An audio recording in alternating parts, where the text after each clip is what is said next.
Today's Housing Trust Fund Advisory Committee. Oh, there we go. All right. Today's Housing Trust Fund Advisory Committee meeting is convened. We have a quorum. 6 of the 7 advisory committee members are present. So first up, we want to Should we do roll real quick? Oh, yeah, roll call. So we're going to start in reverse order. Elizabeth Harvey. Present. Tasia Gaspar. Present. Asali Ecclesiastes. Present. Monique Blossom. Here. Maxwell Chiaradullo. Present. Tyra Johnson. She's not here. Andronika Morris, present. We have a quorum. So we are starting today's meeting with CEA status update. We have an update from the city where the CEAs with the 2 administrators are now working their way through the Office of Community Development. In the past, we had been having conversations with the Department of, Director Schwartz in Economic Development, but now it has moved to the Office of Community Development.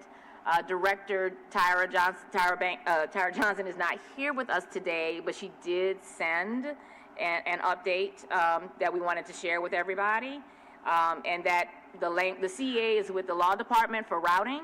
FNO and NORA have reviewed and approved the draft language, so it's moving along. We also want to encourage folks to do a little bit of housekeeping.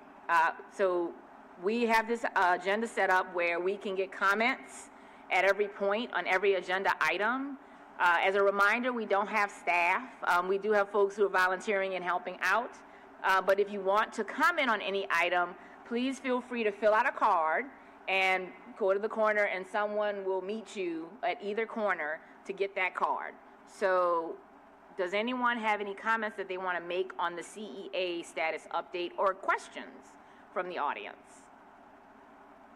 That looks like a no. Okay. So next up, discussion. As you all know, the process for the advisory committee's recommendations is pretty straightforward. We have been meeting as a body for several months, engaging with community, getting comments, getting research in, getting data. We made our recommendations at the last meeting. We wanted to make sure that they went in ahead of this budget cycle beginning, and that's happened, and the council has accepted those recommendations. They've heard those recommendations. They also heard from you. Last Wednesday, in a historic move, we had a housing day during the budget process, where partners and agencies got to come and talk about the housing situation as it impacts the 2026 budget. It was truncated for a number of reasons, one of which that many of the council members had to go to Baton Rouge for a meeting with the governor's office to discuss the financial situations, and we're sad about that, but it certainly bodes well for how the trust fund is going to be managed moving forward. And we hope to see this happen regularly. We hope to see this happen consistently. After that hearing on last Wednesday, the council took up the motion to respond to the advisory committee's recommendations, and they have sent back to us their recommendations on how their response. They didn't just accept our recommendations. They have come back with some differences, so we're going to go over that first. And do we got it moving? We want to make sure everybody sees it. So, wait. There we go. There you go. So number one, we want to go over the required allocations and the different pieces around this. Actually, I thought we were doing this a little differently. So this is just well. We don't have the council's response up. Oh, okay, gotcha. So we'll just we'll just talk through that one. Give me a second. Apologies, y'all.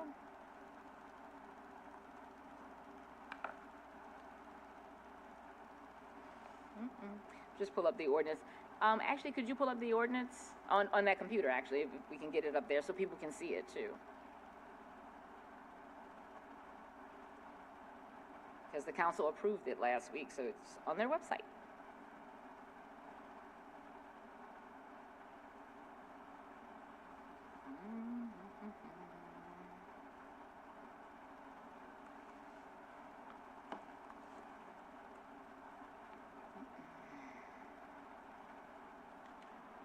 Daisy, it would be in the regular meeting.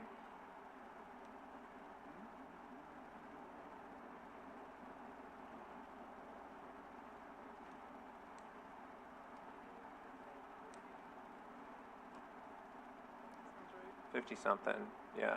53:59.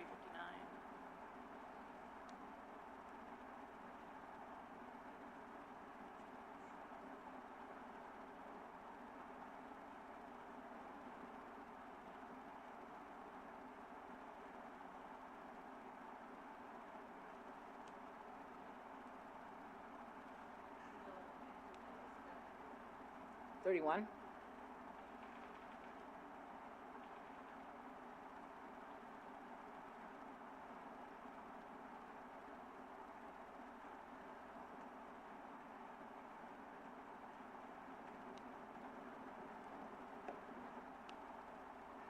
No, I think you were right. It's 50-something, because 34 is the other one.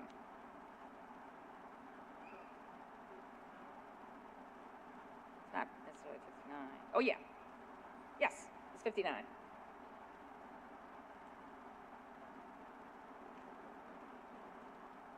I want to list the things right there, but yeah. There you go.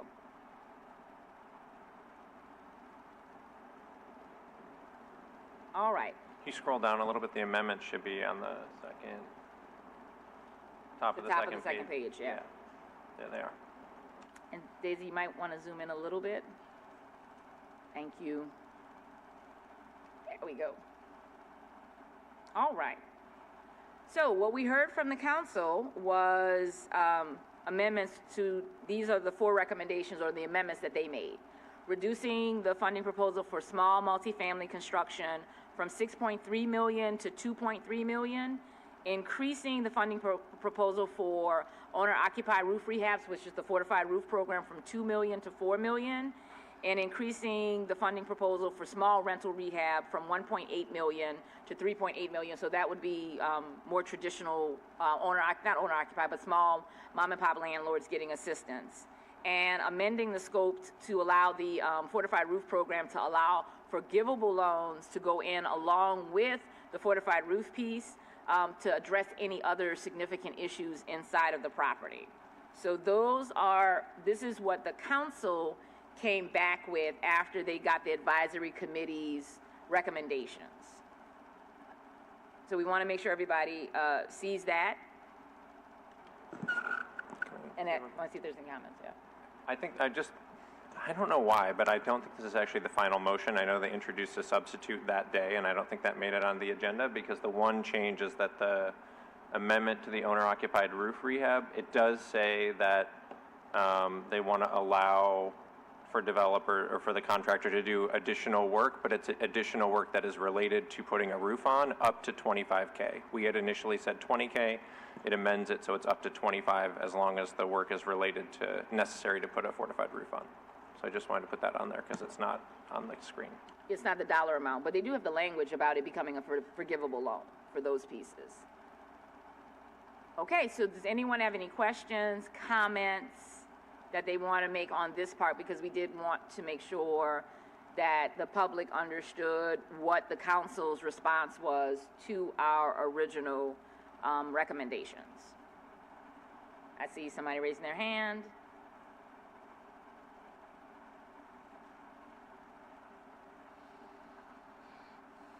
Just William Stout, Rebuilding Together. On the 4th bit, so is there not a section that was owner repairs that were not fortified roofs?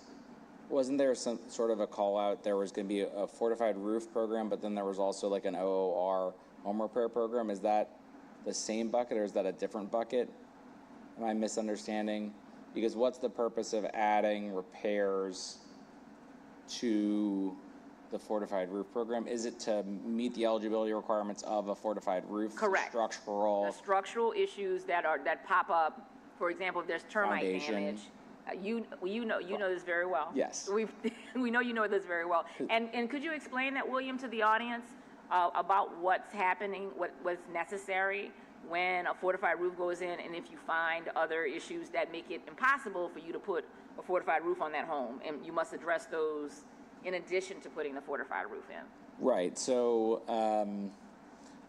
to meet the fortified eligibility requirements, and IBHS is constantly kind of evolving the recommendations, but a home has to have 4 corners of a foundation that are non-dry stacked piers. So if it's a raised or elevated house, a slab house is fine as long as there's no structural cracks or issues. But a raised home, which is predominantly what we have, all 4 corners of that house have to be a raised pier with not dry stack foundations, which are less common in New Orleans, more common in rural parts of the state where you see kind of just cinder blocks on top of each other. You also need the framing on the deck system to be no more than 24 inches on center. And so in like the Treme, when you find really old houses, you'll find true 2x4s that are 26, 28, 30 inches on center. You can actually get a letter from an evaluator, an engineer, saying that you don't have to make those structural repairs. But generally speaking, the other big caveat is that a home has to be in generally good condition. So you can't put a fortified roof on a home that is in otherwise poor condition. And so it has to meet all of the fortified requirements and be considered good condition. And that's where things get a little bit trickier on a house that is in disrepair.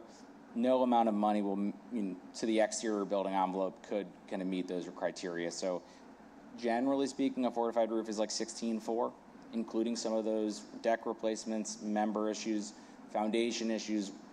25,000 is not typically enough to address a full foundation. So while you have that caveat of making it more likely that someone can get a fortified roof, it would still be very difficult for somebody to get in good condition if that otherwise not, or have a foundation issue. And William, this is one of the issues that we've been seeing with the state-funded program, correct? That folks who have those other issues don't have the capital, and then they can't take advantage of the grant program, even if they have the difference. Yeah, I mean, I think one of the things that would be more helpful than some of the issues addressed in number 4 is allowing the program to pay for homeowners insurance. I know that seems like a sort of end round, but to access the state's program, you have to meet homeowners insurance and flood insurance requirements to get a $10,000 grant. And that is one of the biggest challenges that we have as a nonprofit, is we have organizations that are willing to pay for everything but the homeowners insurance. And so a $2,000 policy on Iroquois will unlock a $10,000 grant from the state. Thank you. Oh, any more questions? Wait. No. Can you fill out a card, William? We're just going to try and do this the right way. Thank you. Any other questions, comments? Come on. And then we'll get cards over.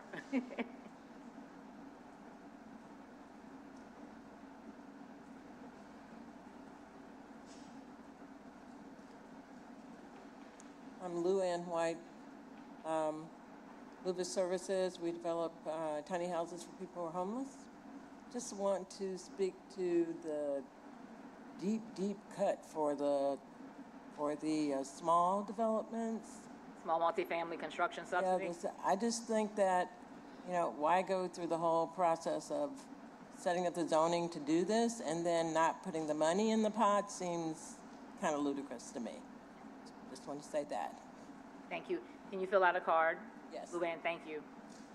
Right there. Any other comments on the council amendments? All right, thank you. We're going to move on. Oh, yes, of course. Yes, please. Any committee members? Thank you. Asali? Yeah, so my comment is reflective of Luann's. Like, I have a deep concern around the depth of the cut, because it seems to me that we're taking from the most vulnerable in this situation. Like, because, and correct me if I'm wrong, that is more for renters, Yes. right? Yep. So to take that much from renters, and don't get me wrong, I'm a homeowner myself since 2011, love being a homeowner. But I have been a renter for the greater portion of my life, and I support 30 low-income rentals in the city, and I think that homeowners already have way more protections than renters do. Homeowners already have way more money in pots than renters do. And not to say that homeowners don't need this. You're right, we know the need is deep, but this is a multi-generational problem with a multi-generational inequity. And I don't think that it is fair, because what we're really talking about is taking from the most vulnerable, and not even really to give to the homeowners, but to give to insurance. So we're talking about taking support from the poorest and most vulnerable people, and probably the blackest people. We want to be honest about it, and giving it to insurance companies, which if we need a fix around insurance, like that should be a legislative fix. It shouldn't be inside of this pot of money. Paying, I mean, we would be putting a fortified roof on, which would actually take money away from the insurance companies, because the house would be stronger and people would be able to pay less. So that's what that, I understand what you're saying though, is that, because these are, and the small multifamily construction subsidy would go to the landlords, so that they could build, because these are new construction. Yes, it's building new homes for renters and building densely, right? Not just single family. This is a policy that has been worked on for quite some time, under the umbrella of the smart housing mix, and not just doing things for the large scale developments, but also looking for things at neighborhood scale.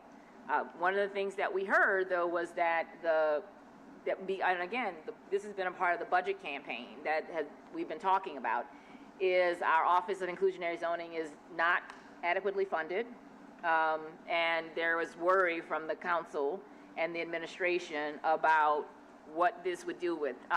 We talked about there being a need for compliance and that the administrators needed to handle that, and that there might need to be some revenue sharing with the Office of Inclusionary Zoning with the administrators to make this work. Those suggestions were not needed. So, yeah. What did we vote for? So we voted for, the 6.3 million.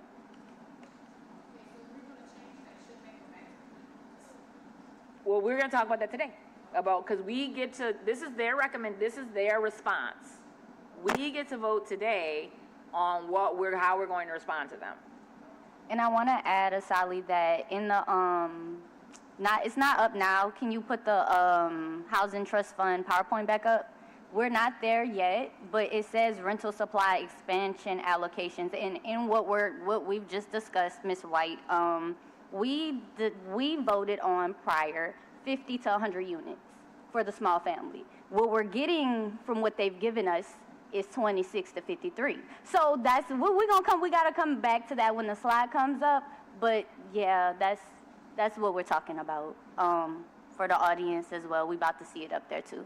And I just want to, we're all, yay, we want this to go well. It is going well, but we have to understand, like Ms. Morris is explaining, and I don't know your name in the green shirt, my apologies, but he mentioned that if we do William said, with the fortified roof, there's other things that go into this, so you can't just get the roof. So please keep in mind, everyone, while we're going through these conversations, that's a part of it. But we're in solidarity. We voted on something else. That is true. Thank you. Next, yeah. Asali, I just want to share your concern, echo it. I think you're absolutely right that this actually doesn't sort of match up with the data anymore in terms of like who's at the greatest need, and that is low-income renters. And so our initial proposal did try and target more resources there. And what came back from the council, I had concerns about that too, and we tried to talk through as much of that as possible. Andronika's also right that... What's their rationale? So yeah, the rationale is, and I think the goal from all parties has been to try and make this trust fund successful, and part of that success is getting units built as soon as possible in the first year so that we can show proof of concept, so everyone has sort of trust and faith in this moving forward. And the concern from the council was that with small multifamily, that there is not yet the capacity in the permitting process to get $6 million worth of units up in the first year. And we talked with both the council and the people in the permits office who handle that, who are very supportive of small multifamily, really want it to move forward, are really just overwhelmed. And so we tried to negotiate a compromise that would add some money back in and also try and provide some supports for that office to make sure we can get as much done this first year as possible. And I noted in the revised report that this doesn't, like, we are shorting rentals this year, and we're going to come back and try and fix that. But it doesn't say you're gonna fix it in here. So this is the thing, when you're gonna fix stuff, you have to put it in the writing, right? It's in the writing. So it says that they're gonna, I mean, proportionally, put back to renters, Oh. in the. In future, It's well, future, and, okay. Is that future defined? And if trust is the thing that you're trying to prove, if trust is the thing, then we have to start with trusting the people's word and their vision. Because believe me, That's what I was. Y'all not hear- People can't hear you. That's what I oh, wanted okay, to I'm say. sorry. How do I make? Okay, I don't hold it. Okay, so thank you. If trust is the thing, and that's what we're trying to prove, one, we should trust that voters are smart enough to know what they were voting for and what the landscape is, number one. So we should go by what the people said and not change this without the people's input, number one. Number two, I don't think that this trust fund should be used to fix things that our legislators can fix themselves without this trust fund. So capacity to the permitting office is something that is under their control, their direction, supervision.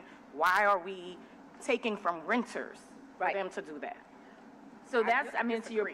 to your point, Asali, that, I mean, again, that's also part of like the larger budget conversation.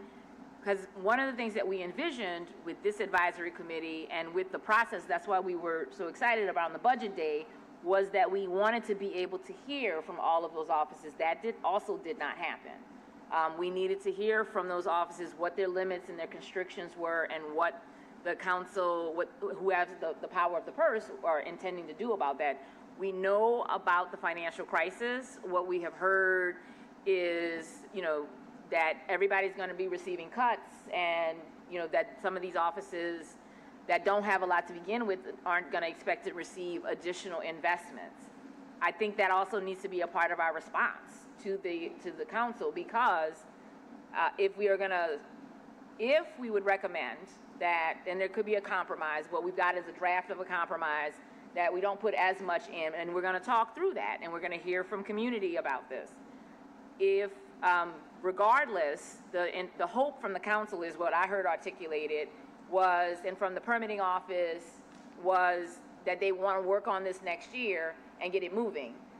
We need to see something about that, and we also need to see in next year's budget the increase in capacity in those offices. And again, not coming from the trust fund, coming from, and again, we need that across the board. We need money for healthy homes. We need money. There are other things that complement what this trust fund is doing that we may not get money on. And we need to be cognizant of that, and we need to make sure that the community is aware of that, the public is aware of that, and that the council is aware of the fact that if they want to build trust, they got to earn it.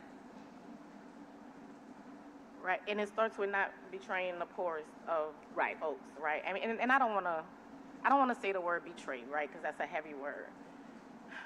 What I mean is that Prioritize. when we are prioritizing, right, the most vulnerable have to be considered first and foremost, because they have been taken from the longest. Yep. And that's just period. Any other comments from the committee members? Okay. Daisy, can you get us back onto the slide? So we are going to close out item number 2 unless there's any other comments from the public. So we've heard and discussed the council's response. We are now going to walk through what our response could be. And we want to go through these piece by piece. So first up, let's start with the first piece here. Just to remind everyone of how this should be following the ordinance that's in place. So there's also been some adjustments. The revenue has been adjusted down even further.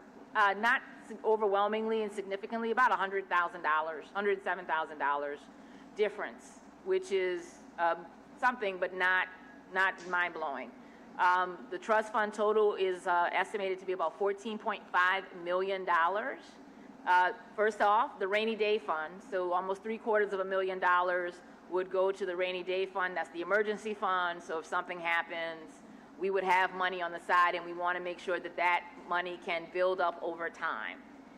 The admin costs, 10%, $1.4 million would be split amongst the administrators, and then that leaves $12 million in program funds to be deployed.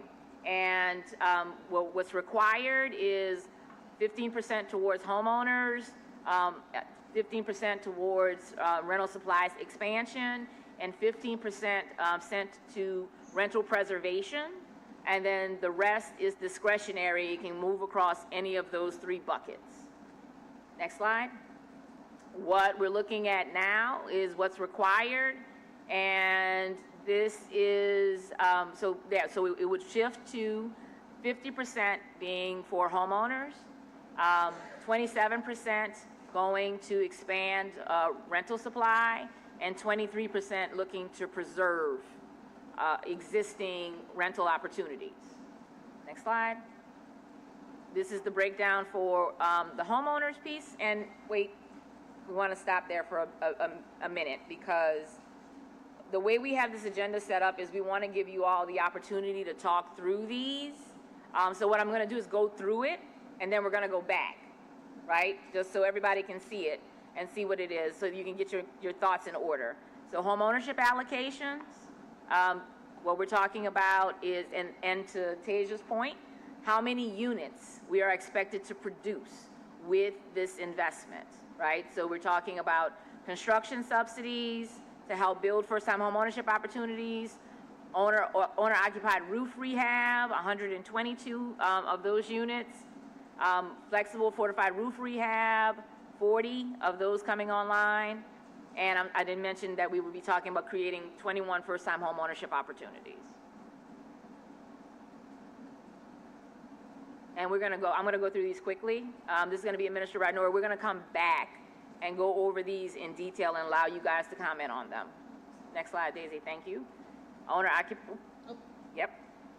Also to be administered by Nora, we're breaking these down further. You can just go. Flexible fortified roof program, this is new, or at least something that we haven't talked about to this extent. And how this is going to work, it's available for, it's flexible. So someone who might be buying a home and they need to put a fortified roof on to make it, to make sure that they can preserve it and that they can get an affordable insurance policy. That's what we're talking about here. Also, it could be for someone who is living in their home already and need access to it.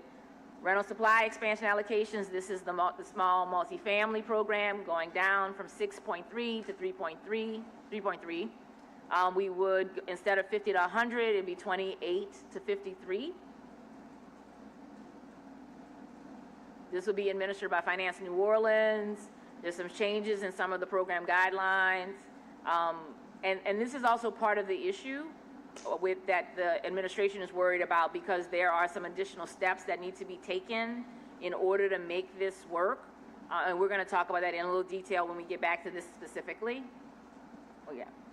Rental preservation allocations, $2.8 million. So that's increasing. And we would go from 37 to 125 to 57 to 191, depending on how much money is necessary for them. So this is administered by Nora. So this is for small mom and pop landlords. This would help people fortify their roofs, making the homes more energy efficient so that they could rent these at an affordable level. They will have to keep them affordable for a mixed timeline depending on how much subsidy that they get. Next slide. Yeah, that's the last one. So let's walk it back to the beginning, Daisy. So first up, I'm gonna give you a chance right now, Max. We want to talk about the rainy day and administrative allocations. And okay, so Yes, so any comments from the audience on the rainy day fund and the administrative allocations?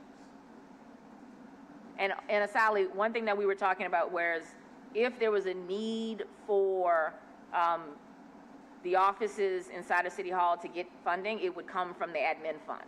Like if, in order to run that program, would there need to be some admin dollars shared, not program dollars? Right.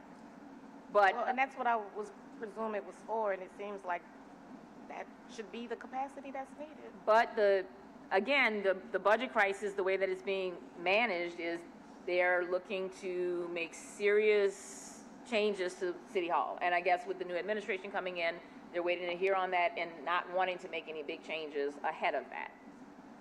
I think that's awesome that they're looking forward to take the time to be patient and make sure that things flow well in the coming time discussing the budget next year. However, if I'm not mistaken, this was drafted and we spoke about it all summer, and for this whole year we've been doing meetings and getting the information and meeting with Finance New Orleans and Nora and Hanno, and I think that we had discussed with them January 1st, going online January 1st. So given the temperature of the city and the budget and the money, it's very understandable why these concessions are being made. However, that doesn't change who we're advocating for. That doesn't change the plight of the people. And the plight of the people is, well, we still want to go online on first. And it's okay that, that's not happening, I suppose, for now in conversation, but that's what we're looking for. And to be transparent, if that's the goal, then we would want them to continue to be as forthcoming as they're saying they are now with what's needed. So we know, okay, well, if we look at the rainy day and the admin costs right now, it's good. It went down. That's what we're looking for, but we want it to go down and that money goes to more units. We want them to continue to make these appropriate concessions, but that we're prioritizing, as we said, and we're, like William said, being very mindful that this is for putting units on the ground. 4 to 5 units is great. We want to make sure they're long-term. We want to make sure that we have houses in 10 years. But we can't do that if there's no one here to be in the houses because everyone left. Yep. They can't afford it because they don't have the money. Or to the concessions that we're making, there's not a budget for it next year. Right. So I think it's really important that what I'm asking is, before then they get with us and that these concessions and these dollars are made, because when we get to the next slide, I'll repeat this, we need more units. And that's why I'm here. And as someone who was homeless here in the city, I'm a resident voice, we're not even discussing homeless shelters. And I advocate that every time. So, okay, we're not talking about homeless shelters, so we need units. And I can see. That's right. So one thing, point of order, I've just got word that the live stream is down. So can somebody run upstairs to see if we can see what's going on? Thank you, Brandon. We're going to continue the meeting. Hopefully the recording will make sure that the recording goes up online and that it's being recorded, but people are not able to pay attention to what's going on right now.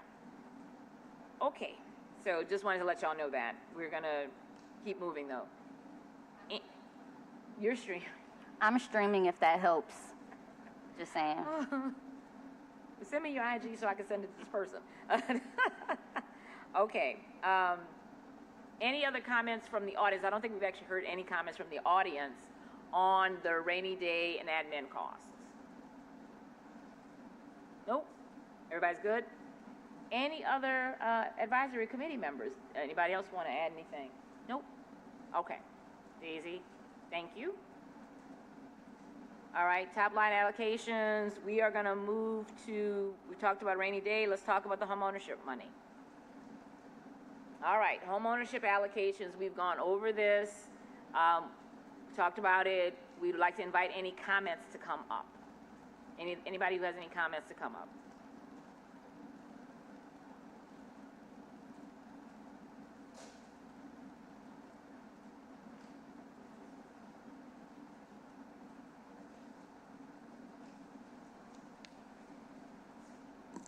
William Stout, rebuilding together.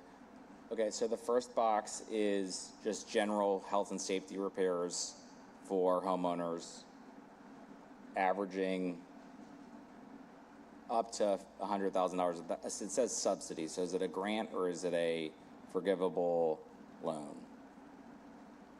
Do we know how the program design is yet? Sorry, this is for Is the homeownership construction subsidies? That was you said to bring on new homeownership, right? Like first-time home buyers. So is it a grant or is it a? That's the homeownership construction subsidies is going to function similarly to Nora's current OHIP program, which is, Okay. I believe, a forgivable loan. Great.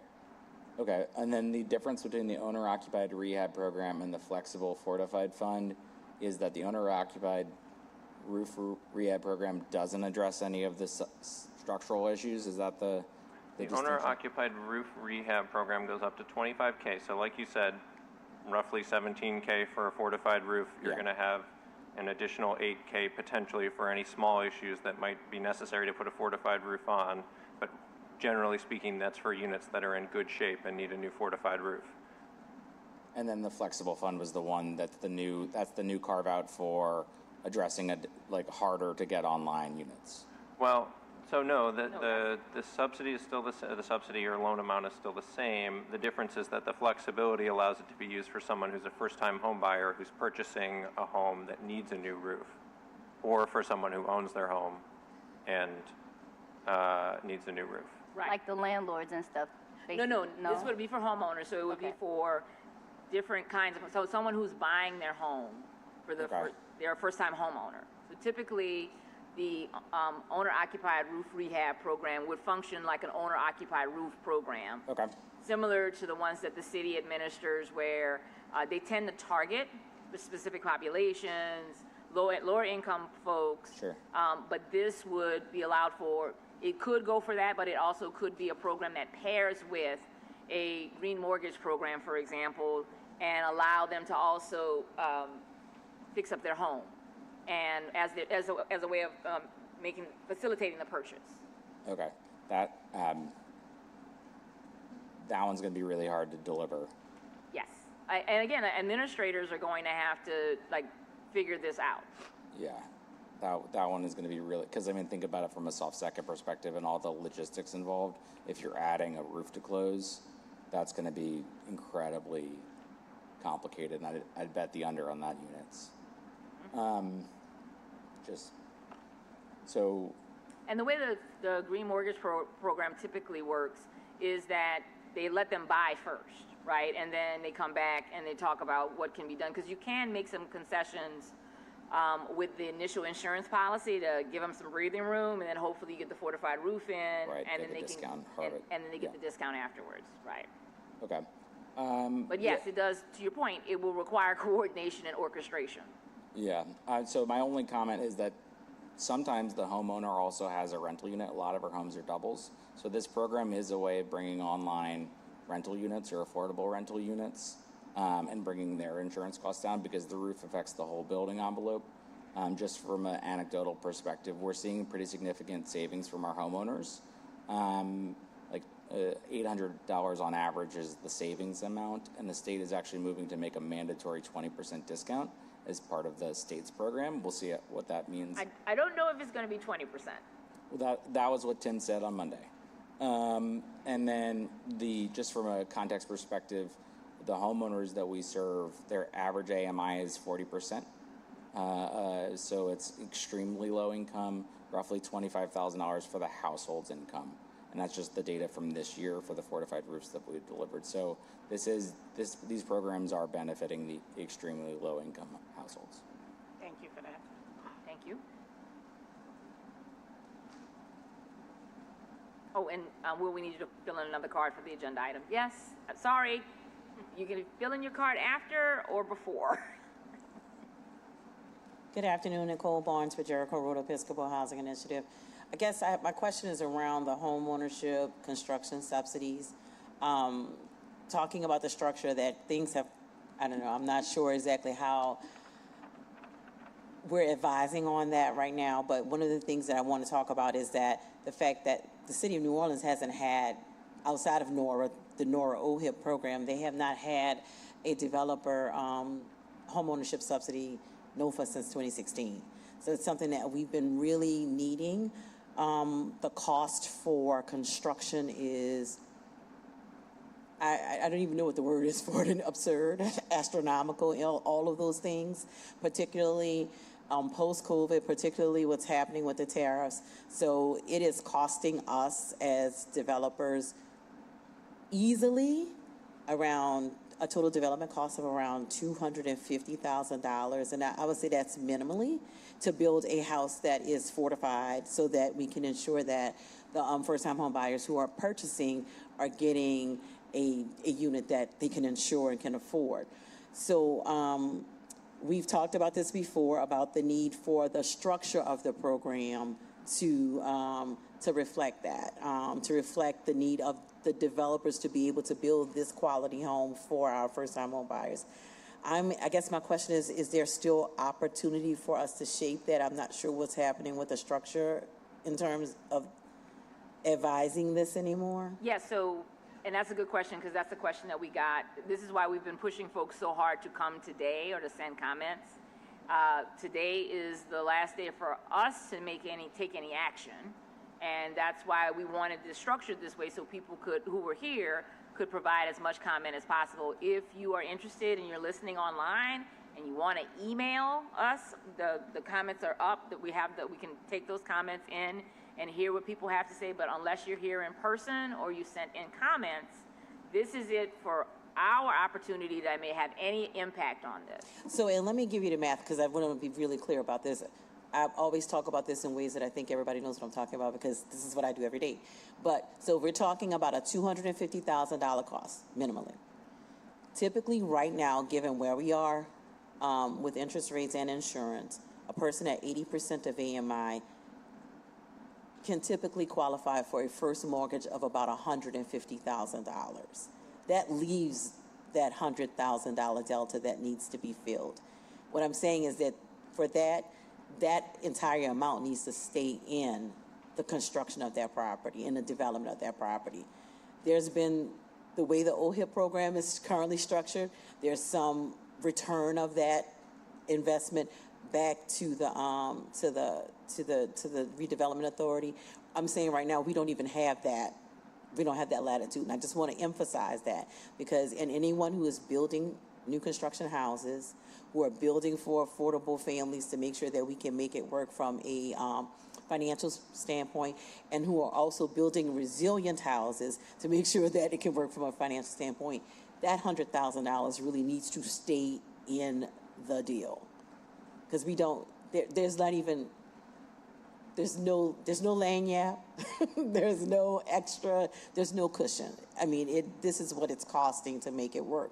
Now, we have seen the positive yields from that. When we look at houses that we've built to the fortified standard now, we're seeing finally some movement. It's not uniform as it should be because we don't have a mandate yet, William, but we're praying. But we see insurance costs that I haven't seen since pre-Katrina. So we know that it's necessary to make it work for our families to be able to get to closing and to be able to own a home. But we also need that gap filler, not, it needs to stay in the deal. That's all I can say from a math standpoint. And I would just really want to emphasize that. And part of what we've been doing the entire time that we've been working for the Housing Trust Fund is making sure that we create policies and programs that actually work for the people who are doing the work on the ground. Thank you. Thank you. And we've got some more cards? Not for this? Okay. So what we're going to do... I have a question. Oh, go ahead. Maxwell, what would, just maybe a sentence or two for me based on what we heard, what would that look like as a recommendation? Like, will we ask the council to be mindful? Will we ask them to keep that as a priority as well? Lightly. Yeah, I mean, I think the recommendations on the homeownership construction program have stayed the same since our first vote in September. That program hasn't shifted with any of the amendments, but I think Nicole's comment and concerns are ones that we have tried to be mindful throughout, which is that like this doesn't work if it doesn't actually produce units, right? It's got to work for the developers so that it can then work for the end user, which is the home buyer in this case, right? And so I think we've put those recommendations into the report, and then this is going to be an ongoing process, right? So we're going to keep meeting next year, and that means that FNO and Nora and whatever developers they select will be coming before us in future meetings to explain themselves, and if there are log jams or places where things slow down or they're not working, they're going to have to come and talk to us and tell us why. And honestly, like we've left a little flexibility in here in order for those kind of adjustments to happen. Right? It doesn't say, I think the language doesn't say like you have to offer exactly this much subsidy, because if it turns out that it's not 100K, it needs to be 110, and we get one less unit, but we actually get units online, there's the ability to do that. And we just got to watch it and sort of continue forward, making sure that everyone's on the same page. So also, what we're going to also do is talk through this, and I think we're going to want to make some tweaks just from what we're hearing, because the point of this conversation is that we are not simply coming here and telling you what we think. We wanted to hear from you all, the time constraints. We got a lot of information from you all. I think we did a really good job of incorporating it in our initial recommendation. And so this process, where we are right now, has to continue in that vein. And again, there are people texting and asking and saying, how did I get my comments in? Also, you're going to need to show up at next week's council meeting. They should just accept what comes out of today, or, well, they're going to have to choose between our first recommendations and this whatever comes out of today. So they still have a choice to make.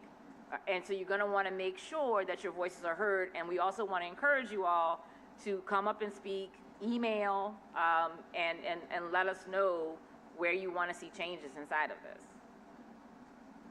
Okay. We don't have any other comments. What about committee members on the home ownership? And my intention is to take this through in parts. I don't think we'll get to the end. I'm just going to jump it out. I don't think we're ready to just adopt what the council sent us back. We're going to need to talk about this and figure out what we want to do, and we're going to do that in front of everybody. Just to be clear, what's on the agenda, is our the report that's on the agenda, right, is not just what the council sent us. It's a response. Right. But it's also, we're hearing other comments, and we want to figure out what we can and cannot incorporate. Okay? You got, for this item? No? Which item, Sydney? For the additional 35. Which number? I can't. Is this item? Yes, okay. For the owner-occupied Thank you. section. I'm happy to answer further questions about Finance New Orleans. And introduce yourself, please. Yes. Sydney Shivers, representing Finance New Orleans. Thank you. I'm happy to answer any questions about the re-up and legacy loan programs as they're discussed. I did just want to add a couple of clarifications. First of all, to Will's point on the legacy loans, those buyers that are utilizing that loan are going to be purchasing a home with a first mortgage that can help them buy the home and also make improvements. There will be technical assistance and support, but both from Finance New Orleans and the lender that we're partnering with on this program, which is Eustis Mortgage. They've done several of these before. So we understand that Fortified is difficult to implement. We look forward to doing lots of information gathering on getting the sequencing right so we can best support the homeowners to utilize additional funds to ensure that their homes are fortified and resilient, as well as understanding those other wraparound improvements that need to be made so that the fortified roof can hold. The only other thing I'll add at this point is that just to note that both the re-up and the legacy loan programs can be utilized for homes with 1 to 4 units. So again, these can be used for owner-occupied owner-occupied homes with rentals, as well as in the case of the re-up program, just landlord-owned properties, and so we would be dedicated to identifying landlords that already serve low and moderate income renters and have affordable rents to be eligible for this program. So we appreciate the opportunity to add rental into the mix of programs that can benefit, or types of properties that can benefit from the Fortified program. Thank you. All right, any other comments? Oh, and can we get your card? And, yeah, Nicole's too. I don't have to do this very much anymore. All right. Any other comments on the, on item 5? Can I make a comment? I know I'm at the Yeah, well, you gotta fill out a card afterwards, so yeah. come up, or can I? You do like that. Okay. I just wanted to add too to everybody's point is I think now that we are at a place where we're coming to the final steps of the funding allocations, for the next meeting, I would suggest to the council, to the advisory committee, that the main focus or a priority should be to then work with our administrators on success rates of the programs that they are currently running that make sense and that are feeding into these buckets, so that you can start that as a measuring point. What's been successful, how to incorporate that, and then to now the programming for the different buckets that you guys are responsible with overseeing and having those programs come online.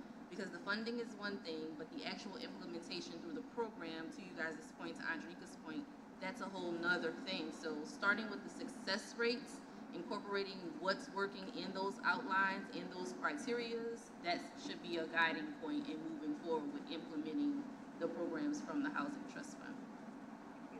Agreed. Thank you, that makes sense. I want to, number 5 is, can you go to top line allocations? So I was waiting till we got to the next slide, but I think it's important, and I'll just go ahead and say it now. I appreciate home ownership, and I look forward to buying my first home in New Orleans. I look forward to maybe even having a fortified roof. However, You're gonna need one. however, I do think that if we're being mindful, like you said, Daisy, about how we're maneuvering in the sequence, I just want to go on record, and maybe, Andronica, you are my Put Housing First lady advocate. So my question would be, like, in New Orleans, do we have more home ownership or renters? And if that's the conversation, then I think this data for top line allocation should be a little more reflective of the people who are coming up and talking every day and what our data actually shows. And I'm one person, but I know a lot more renters. I do know a lot of homeowners in the East. Well, I do know a lot of what I've learned over the past couple of months and how important it is to have a fortified roof on my first home I buy. But I don't want to discredit the fact that as a younger person, or even if you're a young person with a home, for renters who are here, which means people who don't have that funding yet or they're not there yet, that's still a very large population of workers who are here in New Orleans. And that's whether that's our Mardi Gras Indians, whether we're talking about getting preservation home ownerships later, that's all great. For the natives and this and that, that's culture bearers, that's great. But until we get there, I just want to continue to advocate a little bit more about renters, because I don't want them to leave. I don't want us not to have people here. Thank you. Yeah, so the answer to that question, it's a complicated one. For decades, the answer was simple. This was a city of majority renters. For the first time in decades, we are now a city where homeowners have the slight majority. We are 50-50, basically. And can you also, if you're gonna go more modern, you talk about how we have more tiny homes now. We had Airbnbs come in. We had, I don't want to get there. Okay, that's fair, that's fair. It's complicated. And I also want to make the frame is that when we talk about a healthy ecosystem, when we talk about a healthy real estate market, the idea that the majority, as we see across the country and in other parts and across the state, the majority being homeowners tends to lend to the notion of more stability, and that communities where there have been majority renters, there is more housing insecurity. That's certainly been the case for the city of New Orleans. The change and the shift to home ownership is not one to laud. because it's not come because we've spent a lot of time helping homeowners become first-time, helping renters become first-time homeowners. What has happened is thousands of renters have been pushed out. And thousands of homeowners have also been pushed out, but it's been disproportionately impacting renters. So, I was going to get there to make that point. We are at 50-50 with a slight edge to homeowners. That's been going on for about the last 2 years. But it's because we're hemorrhaging renters. And that is also the loss of renters and the destabilization of homeowners has led to a loss of revenue. One of the things that doesn't get talked about in this fiscal crisis is the fact that beyond all of the other things, we brought in less tax revenue, less property taxes. This is an issue we've been seeing for years in our school system. There are less children in our schools. There are less people in our communities. And that has come at the cost of this city's renters. When you look at who's cost burden, who is housing insecure, renters are still disproportionately about 63 to 65% of renters are cost burden. We have seen a dramatic increase in cost burden amongst homeowners. They are becoming unstable. About a third of homeowners are now cost burden. That's a dramatic change over the last few years. So we do see, and we know the issues that are plaguing both of them. It is insurance, and putting the fortified roofs in will actually help bring down costs. And so we do want to talk about, and there's a reason why the original allocation proposed, when you look at the original numbers, it actually does give the edge to renters, right? And again, the discretionary dollars you can put them however you want. But if we follow the original matrix, it would be more edging towards renters.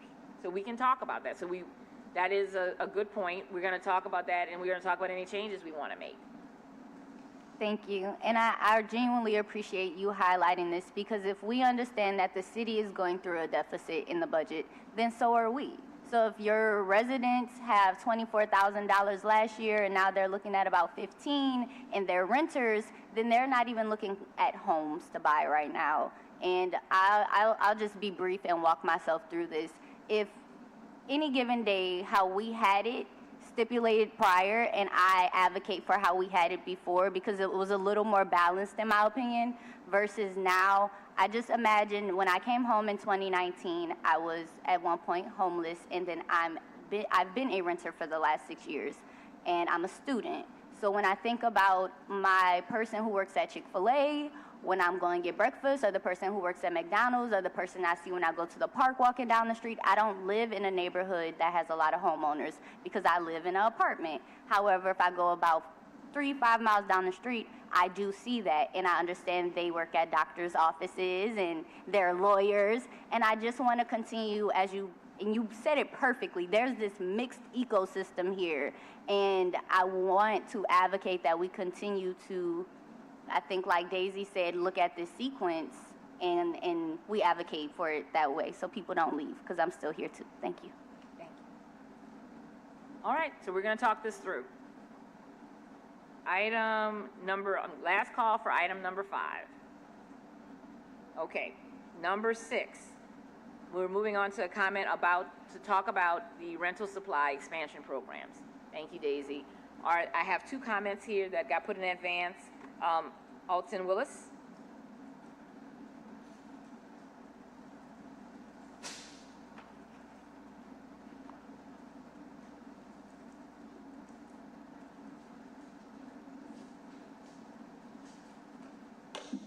And Mr. Alton, you put in 2 cards, one for 6 and 7, so you can just talk about 6 and you'll come back? Yeah, correct. All right, thank you. No problem.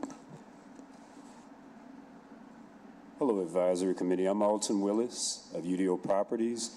I represent a small development firm since 2013 that focuses on the acquisition of blighted property here in New Orleans to renovate for low to moderate income rental housing.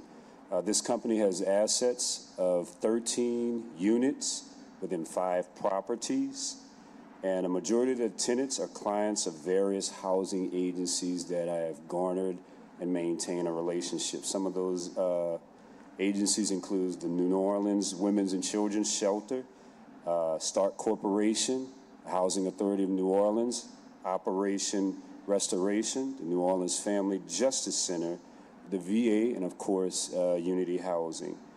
Because of my growing experience and a positive favorability among our tenants and a rapport with the above agencies, there's a collective plea for our company to build more affordable rental housing. Having said that, 10 of the units are benefiting families who make below 70% or less of our metro area median income. I will embark in 2026. I will embark on a plan to meet those demands. I will embark on a plan to purchase another fourplex. We have 2 fourplexes, but I will purchase another fourplex, either rehab one or do a new build to commence a capital improvement plan. And developing another fourplex for affordable housing rentals, I will utilize the guidelines of the City of New Orleans Small Multifamily Development Program. And it quotes, just to show you that I will meet this need. In exchange, this is coming from their website, for the Small Multifamily Affordable Housing Program of the City of New Orleans. In exchange for being permitted to build up to 4 units without having to meet the minimum lot area or off-street parking requirements, one of the dwelling units, in my case, I will do up to 3, but one of the dwelling units must be set aside for tenants earning no more than 80% of the New Orleans metro area median income, with rents priced at 70% AMI for a period of 15 years. So as also a licensed real estate agent, that I represent a couple of other property owners who rent their units, they are interested now in the programs that I also speak about. I did tell them it's going to take some time, but be prepared. Get your paperwork together and things like that. So I am encouraging other small developers to take a look at this opportunity to meet the need that is in this city. Thank you. Oh, Mr. Willis, question. Yes. You've navigated these programs before, right? Yes. Like within the span of 2 years, like 2 years ago, I didn't know about it. Then now 2 years. And so, yes, the business has benefited. It's actually forced me off my job as a middle school teacher. But I do see the demand and the need. And I'm going to be honest with you, I sleep better at night. Because it may be a drop in the bucket, but I can see the momentum. And so, yeah. And so you if there was more money available, would you feel? I would take advantage of it. Okay. Yep. And it was a learning curve for the past 2 years, but now I'm starting to see some traction. There's some things I know what to do and know what I should not be doing. And so, but the benefit is I get to tell other developers who are a little bit leery and wary, hey, well, all this paperwork, I said, well, you know what? If you do the paperwork and you follow with fidelity, you actually can meet the need and you will do well at the same time. So, any more questions? Thank you. All right. Thank you. Any other comments on the rental supply expansion program?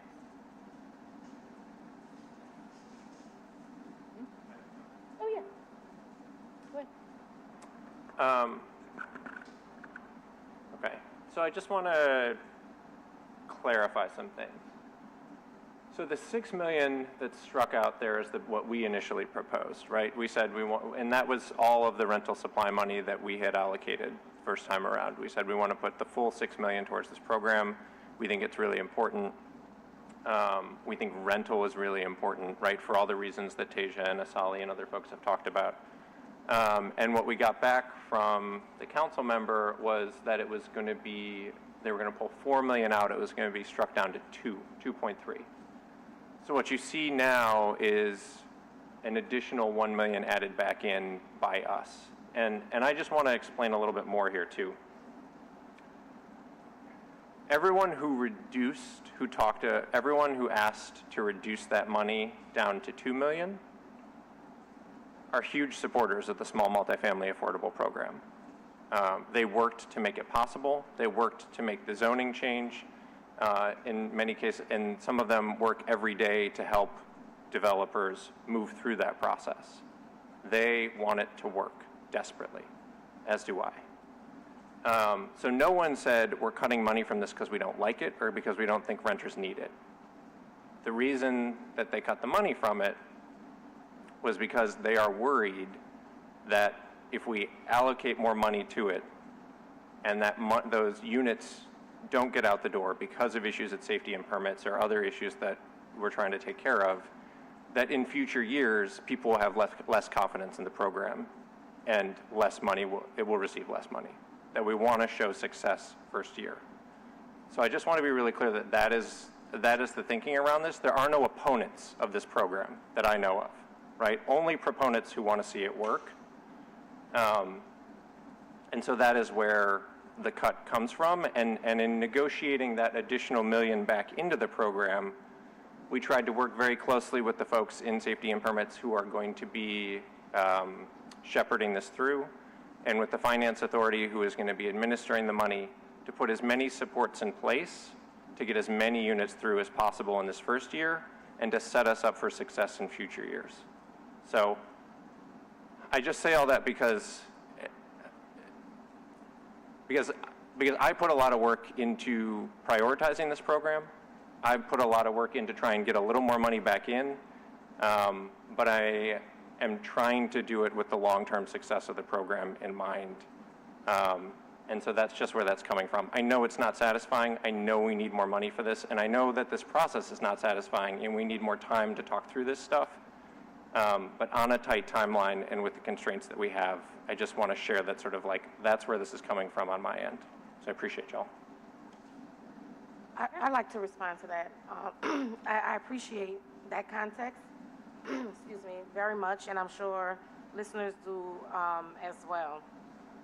What I would like to hear, well, one, a point of clarification when we talk about the long-term success. I mean, this is perpetual, right? Like it's not even up for debate that it's going to end unless the voters vote to end it, right? All right. What can you talk me through the provision to put the money back? Sure. But the provision, like, you said in the in the ordinance, it is explicitly puts the money that they took out for rental back into it. Right. So our initial report, which we sent to the council, said $6 million.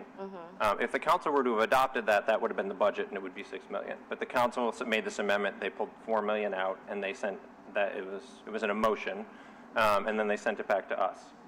And then we get to make choices here. And so what we're proposing is to add the $3 million back in. And that's something that like I said, I worked really closely with Leslie Harris. No, I mean, you said in the, because I talked about them taking the money out. Right. Without explicitly saying that percentage will go back. Yeah. Subsequent years. Yeah, let me, so sorry.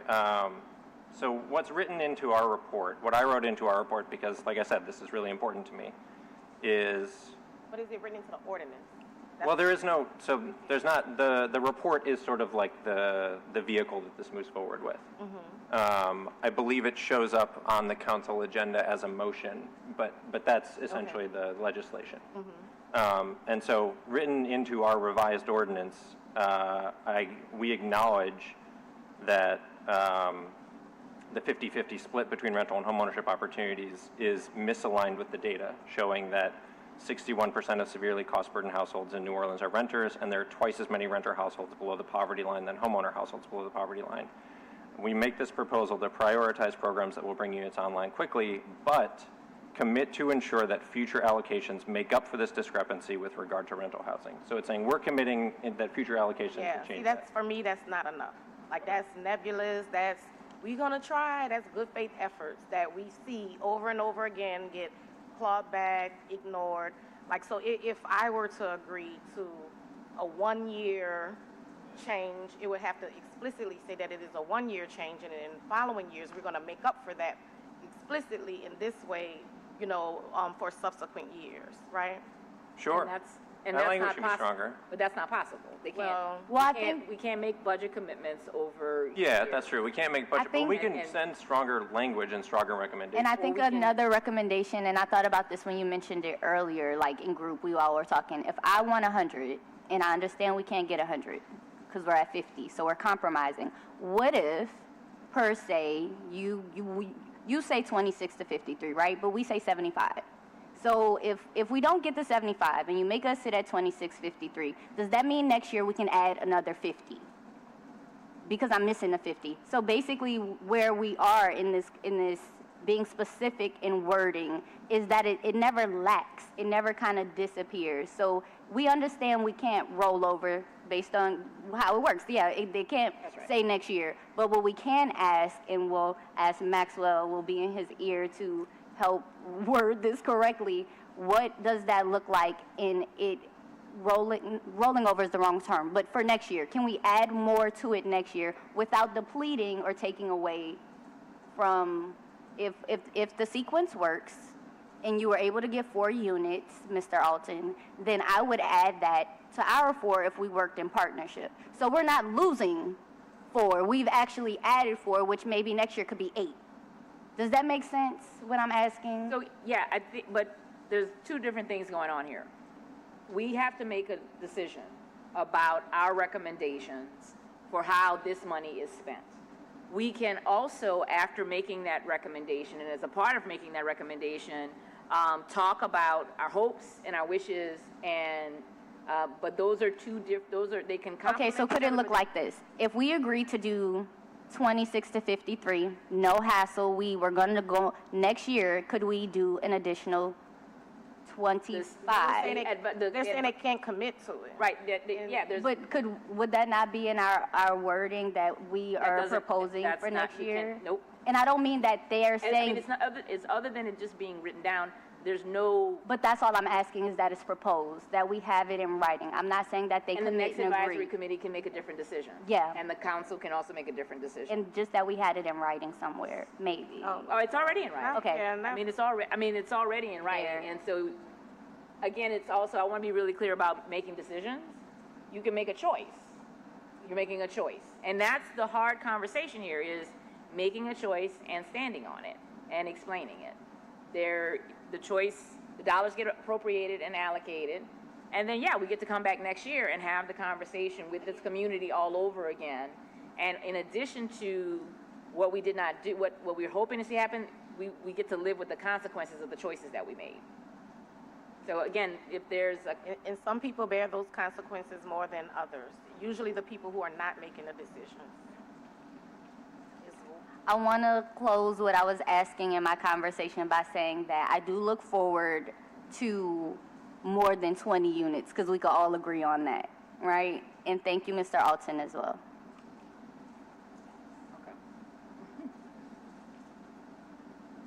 all right. Any other comments on item number 6? Oh, come on.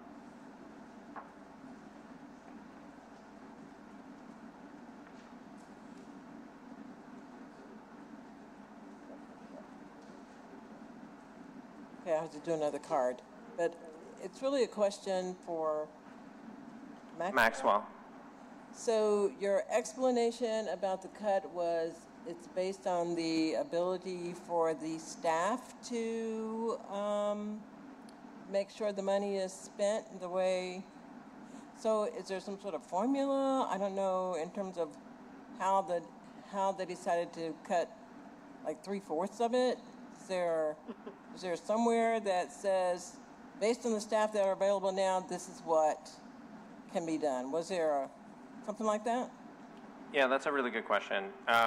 There wasn't a formula, but it was a conversation that happened in concert with the staff, like I said, who are responsible for shepherding these developments through approvals right now.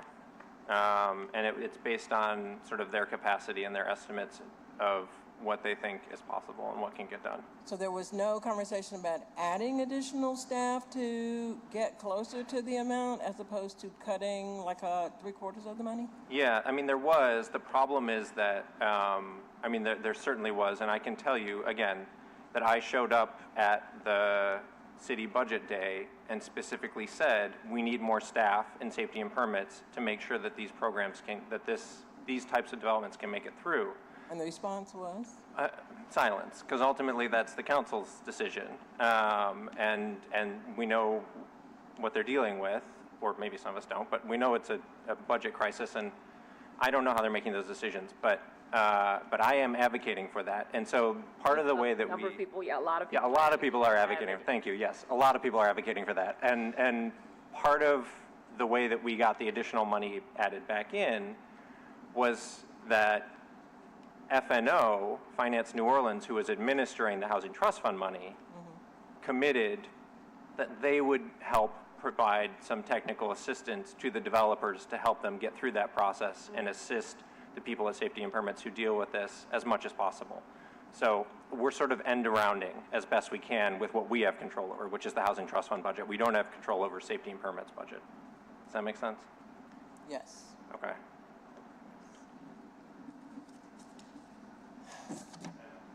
I'm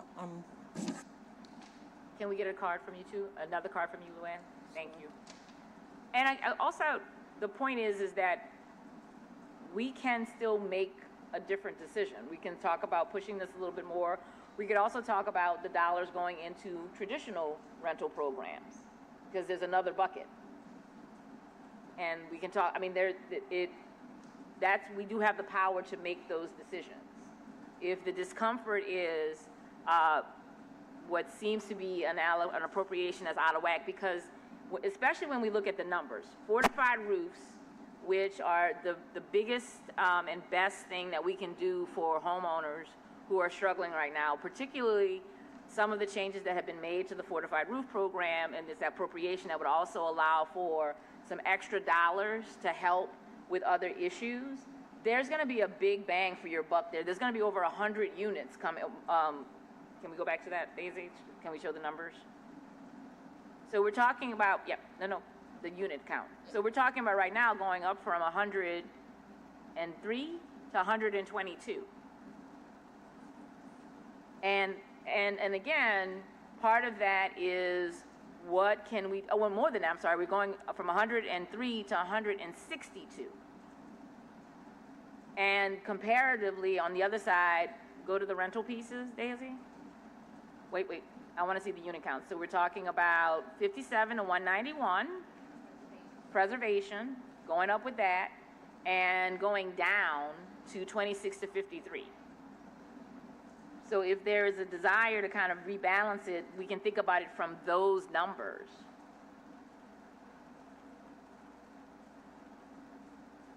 And again, so that doesn't, because the multifamily one is, there's a question about capacity, but there is no question about what we can do for renters. And we also can think about this, I mean, to your point, Asia, the challenge is how stable can folks be becoming first-time homeowners, but the flexible dollars could also go into the traditional homeowner pot as well. What if we can get at least 50? Like, the bottom end of the previous amount, but the top of the cut, right? If we could say, The estimate is, the high end is 50. Right. 53. 53, and 50 on the low end with the other money. What if we could get them to commit to 50? Like, what would that take? So here's Sydney. This is what I was going to speak to. I'm wearing my administrator cap, so I'm just going to keep coming up here with the technicalities to help inform this conversation, hopefully. So what I will share is that, these estimated units are an estimate, and I think if the committee is open to allowing the allocation of fund per unit to go up to 125,000 or up to 70,000, we we would be able to realize additional units like that lower end of the spectrum 26 is the result of 3.4 million divided by 125 roughly, right? So this is important because not every development is going to cost the same to build. Not every development is going to need exactly $125,000 per rental unit or $70,000 per homeownership unit in order to succeed. I appreciate the due diligence that went into finding these numbers, but as an administrator, I think we would seek to use the dollars as efficiently as possible and not provide subsidy that perhaps isn't needed by looking at the real numbers of the projects. So I do just want to add that. And then there's another piece here, which is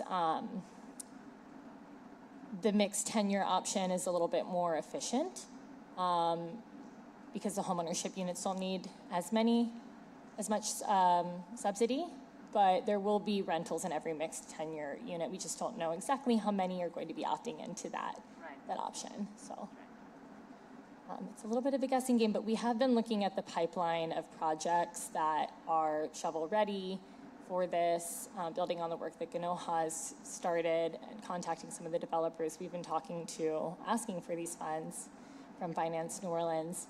It's a very robust pipeline, and so far it does seem like most are interested in building purely rental, but there is a smattering of those who want to do the mixed tenure owner-occupied new builds as well. Tisha. I would imagine that my question is still for you, if that's okay, Sydney. I would imagine that a lot of people will want to maybe develop in New Orleans, that we just had a Super Bowl, that there's like a lot of things to highlight despite, the disparities that we're facing. And I just wanted to say thank you for wearing all the hats that you've worn today. Thank you for offering space, and we really, truly are dedicated to helping to make this work with the developers that are shovel-ready and competitive, offering competitive applications. And like Maxwell said, there are lots of things we can do to ensure that in the future we do have a robust pipeline of projects that are ready, but also that we have all of our ducks in a row to make the process as streamlined and painless as possible, because development is hard. You need additional resources to make it a little bit smoother. Thank you. All right. Any other comments on item number 6? Nope. All right, we're moving on to item 7, public comment on rental preservation allocations. So as you guys see up here, what we're talking about is investments in small rentals to help preserve those units, doing fortified roofs. Can we go to the larger slide? Yeah, there you go. This is something that is really exciting because it has a big bang for its buck. It's something that we desperately need to particularly help a lot of mom and pop landlords, many of whom have properties that are not up to standards. We would have loved to have seen something like this roll out to complement the Healthy Homes program several years ago. We did not get to do that now. It's here now. The opportunity to do this now is here. And again, talking about the fortified roofs and the subsidy requirements to require affordability, right? So helping these mom and pop landlords bring their units back online. And again, we're not talking about significant rehab. We're talking about up to $50,000 a unit, which, again, just so everybody is clear, where we are with our construction costs right now, we're anywhere from $250,000 to $350,000 with rental units per cost per unit. So 50 is a steal to bring a unit that is, and making it affordable. Making it affordable, guaranteeing that affordability and dealing with these issues. So you can see that the initial amount that we recommended was just the 1.8, and then both the council amendment and our recommendation, well, the council amendment was to add an additional $2 million that was taken away from the small multifamily into this, We instead are just adding an additional 1 million because some of that money went back to small multifamily and to other things. So you can see it went from 1.8 to 2.8, and then on the next slide, that should actually be 2.8. So I apologize, that's on me, but I just want to make sure that that part's clear. All right, we have a card. Anybody who wants to come on up after Mr. Willis? Mr. Willis is up first, and anyone else who wants to come up, please start bringing your cards up.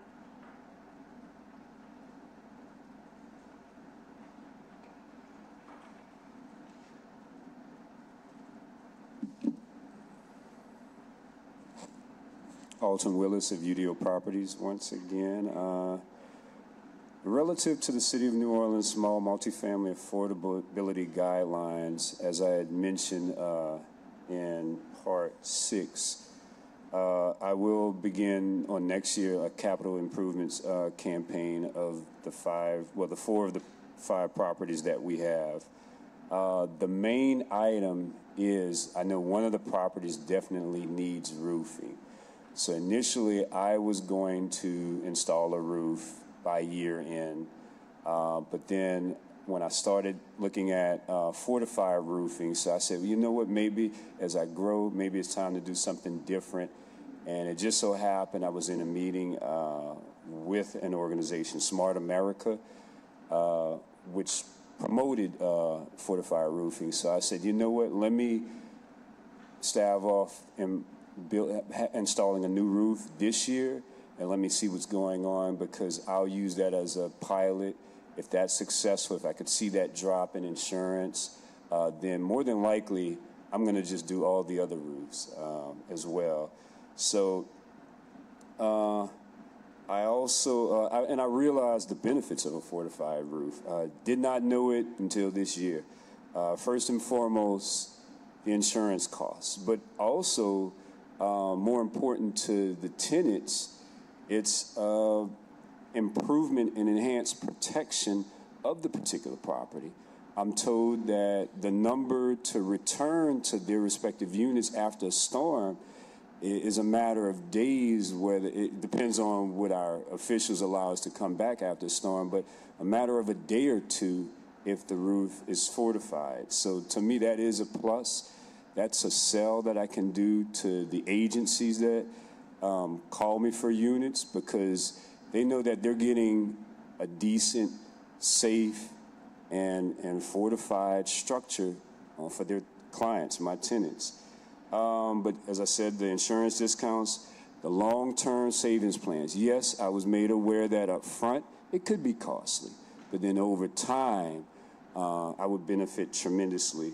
So I also, last year I finished the renovation of a fourplex, and I noticed I made it a point to make sure it was energy efficient. And the tenants there, all the tenants are affordable housing rental tenants at that particular fourplex. And they have been singing the praises of an extremely low electricity bill to where they can easily manage. Things are airtight in that property. So I started asking in the other properties, what is the average monthly bill of your utilities? I noticed there is a huge disparity, so I'm assuming, what if I tighten those areas? What if I do a campaign, a weatherization campaign to address those issues? And once again, I'll be strengthening the rental housing stock for that those particular individuals. And as I said, I do represent, as a real estate agent, some property owners that are totally unaware of it. So I feel like I am educating them on these things, but I want to make sure that I educate them right. That's why I've decided to start attending various meetings like the one with Smart Home America. That's why I started attending even things like this. This is my first really time being active in this situation, but I'm starting to see the benefit. And at the end of the day, we are helping citizens who need rental housing. Thank you.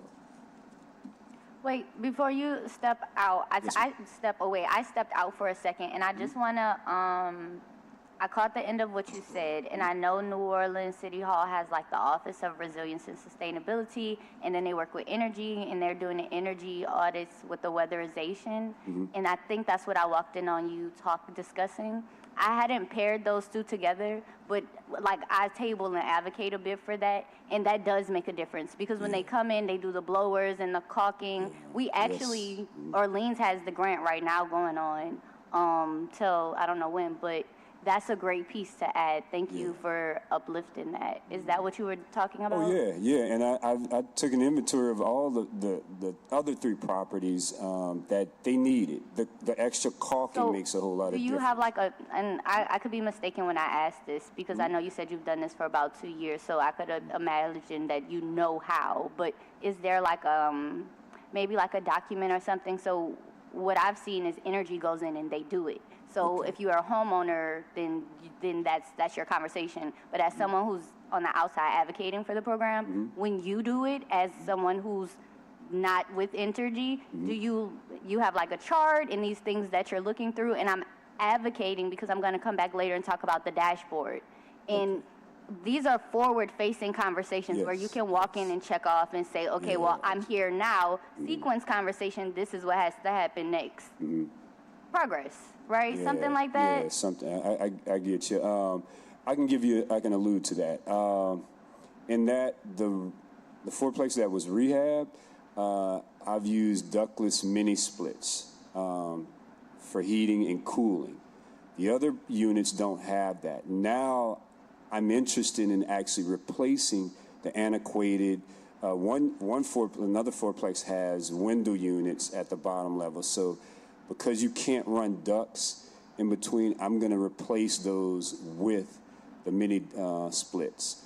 And then other units as well, I'm more than likely going to do away with the standard conventional central air and heating because now I've had a year with those ductless mini splits, and I'm starting to see the improvement by what the tenants are telling me. Okay. So I can create a spreadsheet. It's an ongoing project where I'm assessing certain needs and things like that. So yeah, I can create something, and within a time of a month, I can have a document of all the properties and their needs relative to weatherization. I think not only would that be good for data, that would be awesome, not to take too much of your time, No but problem. like Yeah. baselines and what's happening right now, and then what works. What's working. Thank you so Yeah, much. and just to let you know, I've been doing this since 2013. It just started picking up maybe about 2 years ago when I started realizing the programs available. One of the biggest things was the permitting situation, but now there's familiarity and there's a comfort level. I can recall speaking to Kelly Butler. There was some ignorance on my part, but she broke things down to me to where I can easily understand, and it's more applicable. Okay. So, you know. Thank you so much. All right, thanks. And I look forward to seeing you. All right.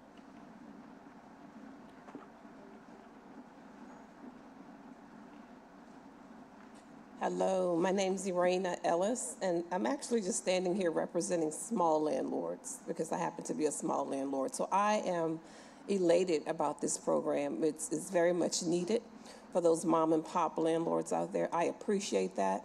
I personally have units that are not in use, that are sitting on the ground, that need to be, back on the market so that people can rent them, because that's what we do. I come from a family who only rented to low income.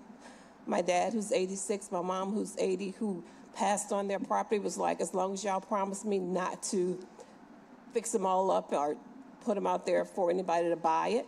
So we're sitting on this property, and we do need the assistance because it is expensive with taxes and insurance and bringing them back in. And when you commit to, these properties are in Central City, so I don't have to say much more about that. When you commit to renting these properties back to people who really can't afford it, like my mom and dad charged $200 a month. I'm like, how do you make money? They didn't, and they still won't, and they don't want us to either. And we're okay with that, but they do need to come back on the market. My question is, how did you come up with 4 units or less for a small mom and pop? Like, is that 4 doors, or is that 4 actual buildings? So yeah, it's talking about a fourplex, so it could be. One fourplex? No, I mean, it's talking about per site, per project. So Yeah. you, Oh, okay, so 4 different sites? No, one fourplex. correct. Okay, so I'm going to only ask that maybe we consider those landlords that own between maybe 4 and 16. Like, we inherited property, so if I'm a landlord and I own more than one fourplex, I own 2 fourplexes. But you could come back to this program after you do your first project. Oh, you can only do one? Yes. Okay, But it's- I thought it was you could only own one. No. Only one project at a time. Okay, great, that's Yes. good to hear. No, But yeah, I'm excited not about this limiting, program. It's but not limiting, It's not limiting, only 4 doors at a time. correct, so that, number one, so we can spread it around. Yes. And two, so that, we can also get those units going, because the larger the project, Yes. especially when there's scattered sites, that Right. adds to the development complexity. This lets you go knock out 4 at one location. Gotcha. And then move on to the next one, so you could come back. Well, I appreciate the work you guys are doing. This is well needed, and hooray. Thank you. I'll give you my card. All right, any other comments for, okay? William Stout, Rebuilding Together. So the city also has a NOFA out for a comparable, but sounds like slightly different program, because the max number of units in that program is 4. I wanted to ask more of a clarifying question across all. Does the administrators for each program get the 10% based on when the money is spent, or are they getting that money regardless of it going out the door? So the CEA is going to determine how that's laying out. What my understanding is that the dollars should be available. What we'd hoped to see happen was the dollars would be available when the CEA is signed, and that all of the funds are deployed and conveyed to the administrators. We're going to see what that looks like. I think that's also part of the conversation that's happening around the appropriation process, is what dollars are going to be available to do that, and when would dollars be available in order to do that. It's just sometimes program design, and that's like the next phase of this, right? Is that Nora and Finance New Orleans have to put out NOFAs, get responses, deliver the programs, then get the money out the door. And most of the conversation around the multifamily small rental is the ability to get that money out. And so one other clarifying question is, if the money is allocated in the next calendar year and isn't spent, does it stay in that bucket? Does it stay with that administrator? Does it roll back? And then I think if the program administrators are only getting an administrative payment based on actual funds expended, they're much more likely to design programs that actually get the money out the door. Not to say that I don't trust Finance New Orleans or Miss Brenda to get the money out the door, but if we're saying, okay, you're getting 10% based on what goes out versus what comes in, the money's going to go out in a year, which I think is ultimately what we want. And I think that's reasonable to ask, given the temperature of the city right now, so. The whole shift is to move money into programs that are less expensive, that get more bang for your buck, and the whole purpose that I think all of us want this to be successful, and one of the ways you tie success is the number of units actually impacted. And so if we're going to say, okay, we're making the sacrifice to move money from this one program that is very complicated, and the report on all the things of the market economics of new construction is very difficult. So if we're going to say, let's move money out of that and somewhere else, I mean, I think it's a perfect justification for it. I just want to say, I think we could go a step further and say, let's make sure that the money is actually spent and allocated. And then we're a respondent for the city's NOFA around a small rental repair program. There's, from what I understand, 3 or 4 different organizations that have responded to it. But the caveat here is that whether it's fortified roofs or small rental repair programs, the Housing Trust Fund should not be the only funder on a project. It's beholden on the nonprofits or the developers to layer those funds. And so the state has a fortified roof program that pays the first $10,000. So we're saying that the fortified roof cost can go up to $25,000. I was looking at 10 this morning. The most expensive one was $25,000. Right? And so if my average is 16.4, we should be able to get a tremendous number of units, and we also shouldn't be using this Housing Trust Fund dollars first, because it's theoretically the least restrictive.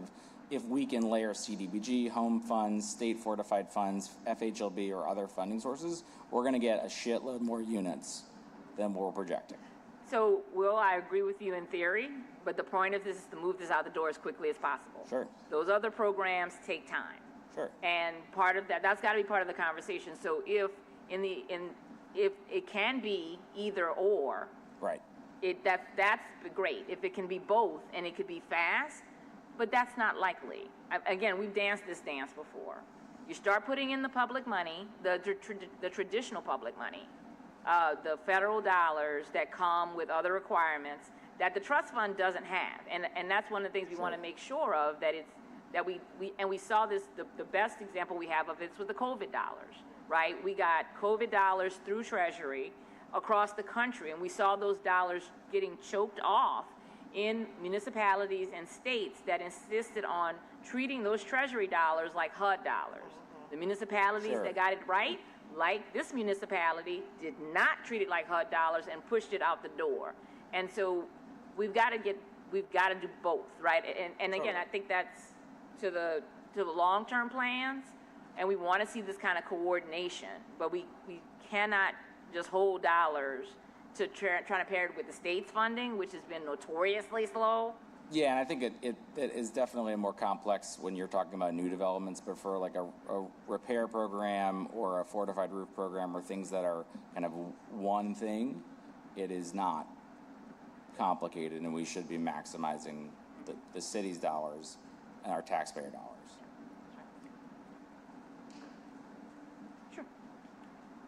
I just want to make a clarifying comment about this. In our initial recommendation, we said 1.8 to this. This is the small, like 1.8 was the minimum amount we could put towards rental preservation. We said we were putting that minimal amount towards it because we knew about this other $5 million program that the city's Office of Community Development is running that William referenced. And we said, we're just going to dedicate this 1.8 to whoever gets selected, whatever contractors get selected to run this program, rather than running a duplicate program. That was the idea. That's what our recommendation was. We're now shifting an additional $1 million in it, so it's almost $3 million plus the $5 million from the city. That's $8 million. That's a lot of money to be putting in a program that is relatively new, run by the city. And so I think what we had said previously in our first report was, if for some reason the city's program doesn't materialize, then we would ask NORA to run its own similar program. That still stands, but we're not shifting additional money into it the way that we initially said that we would, because we've already got roughly $3 million coming from the trust fund. So NORA could use that $3 million to run its own similar program, and I think we're all going to be, I mentioned this previously, that the advisory committee's role is not just a one-time vote and then we're done, we'll see you next year, right? We're going to be working with the council to make sure that we continually follow up and make sure that all this money is working its way through the process in the right way, that the programs are functioning. And if, so the city's program issued its notice of funding availability, folks have applied for it. They're supposed to issue their award announcements November 21st. That's very soon. And that money should be then going out the door quickly. If for some reason there are hiccups or that doesn't happen or things go wrong in the future, like I said, we're going to be meeting regularly and we can address that. And so I just want to sort of put that out there and make that part clear. Okay. All right. Any other comments? See if you got a card over there. Okay, I have a comment about the fortified roofs. I'm Irena Ellis. I'm standing here now on behalf of People's Housing Plus. I actually run the fortified roof program for People's Housing Plus. I got so many phone calls yesterday from homeowners because the new lottery came out today for the state, right, the LDI. LDI gives you $10,000. I cannot put a roof on with $10,000. But I also cannot find any gap funding either until... That was Will's point. Federal home loan, yeah. So I'm saying that money has to come out, like we need it now. I can't wait. These people are going to call me. They have 30 days to get the gap, but I'm not going to have that money to help them. So then they lose out, and then they have to start all over again. So those funds, we need them now to match it with Federal Home Loan Bank. That comes out in January. Circle.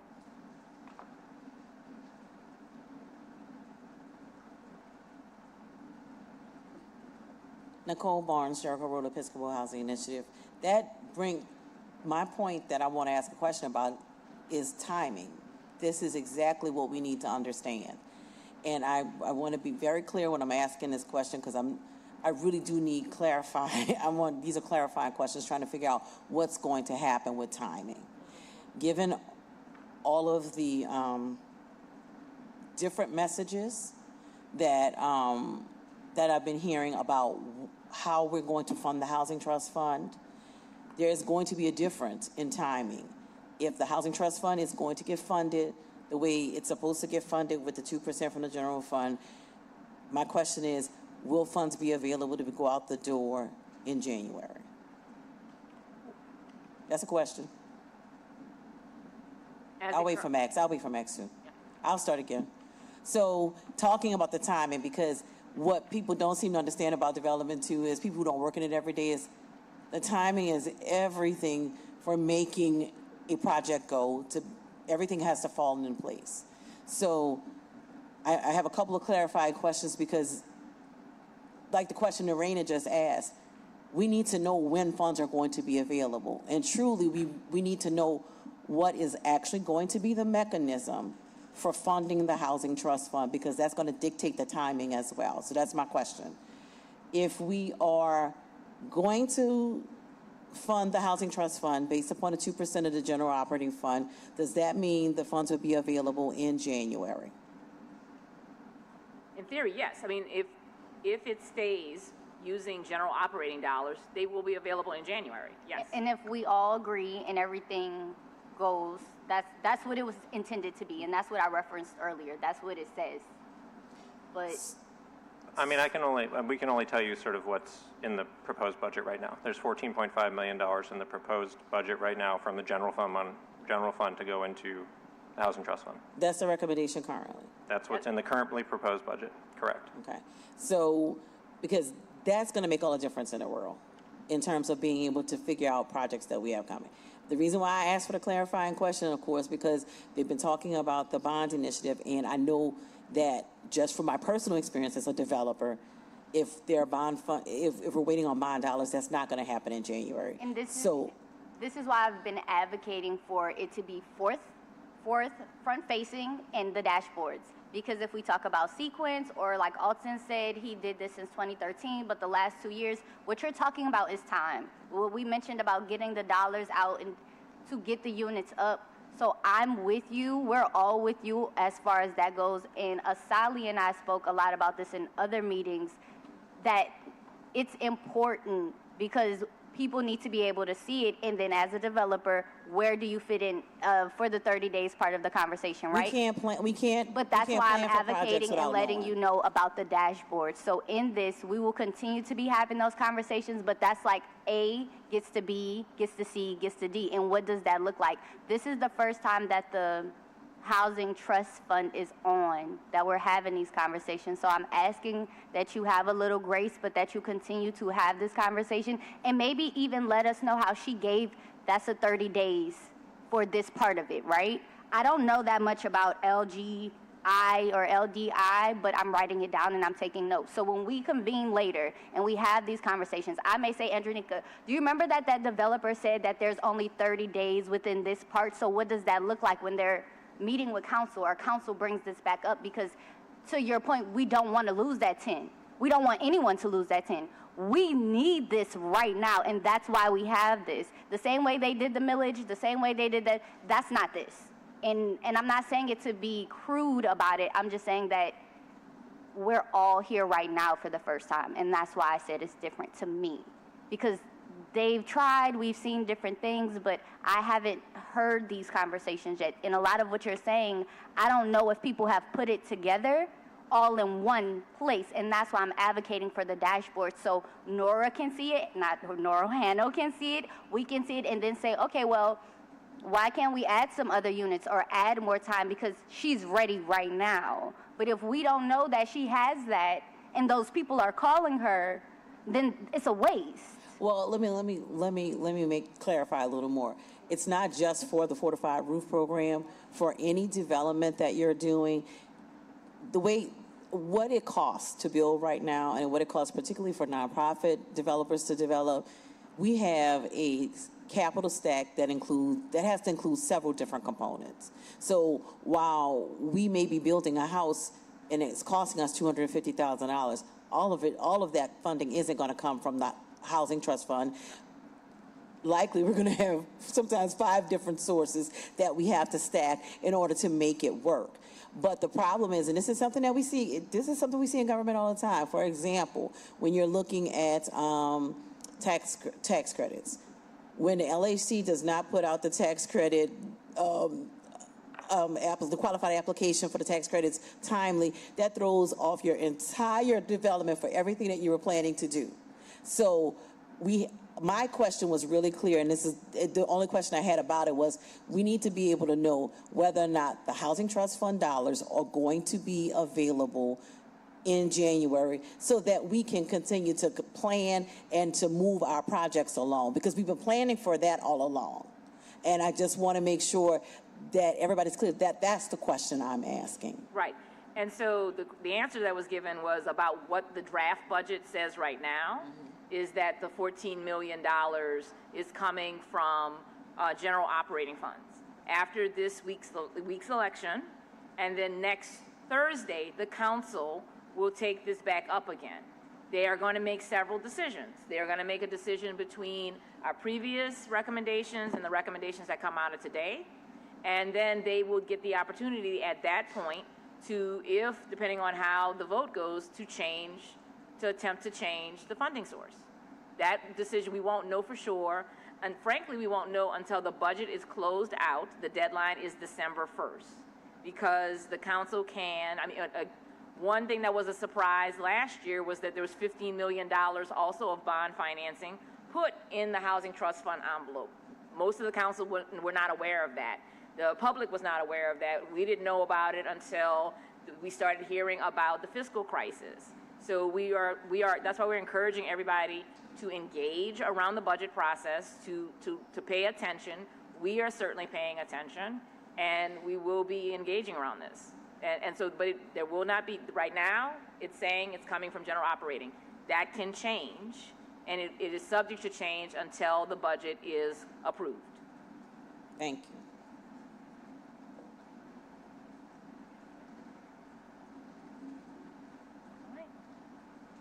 Okay. All right. Number 8. We are moving to number 8. So, question. Do we want to, I want to ask my fellow committee members, looking at, Daisy, can we go back to the top line?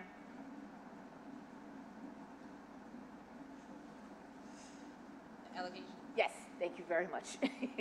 So, asking the question, I don't think it is the question, but is everyone comfortable with these numbers as they are? Do we want to make any tweaks, shifts because again, that we get to the percentage. Asali? I would say for me, I would feel more comfortable if we said 55% for a rental. Like give us something, 55, 45. Okay.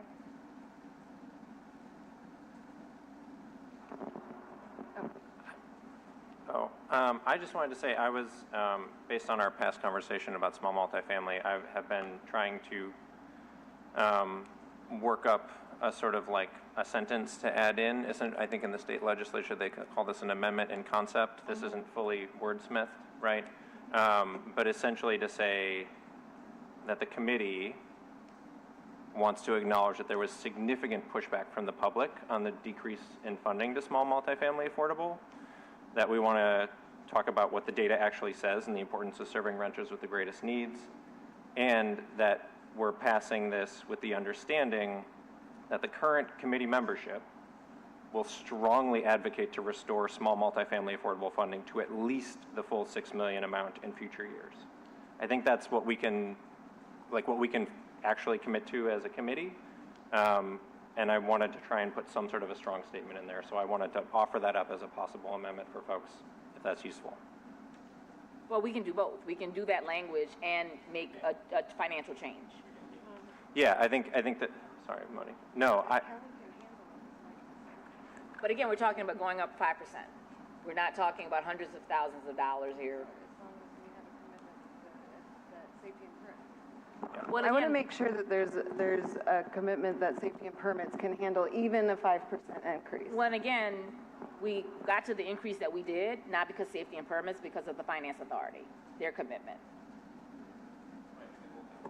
Yeah, so again, so that's the issue is, are folks saying, so we're not gonna muddle this.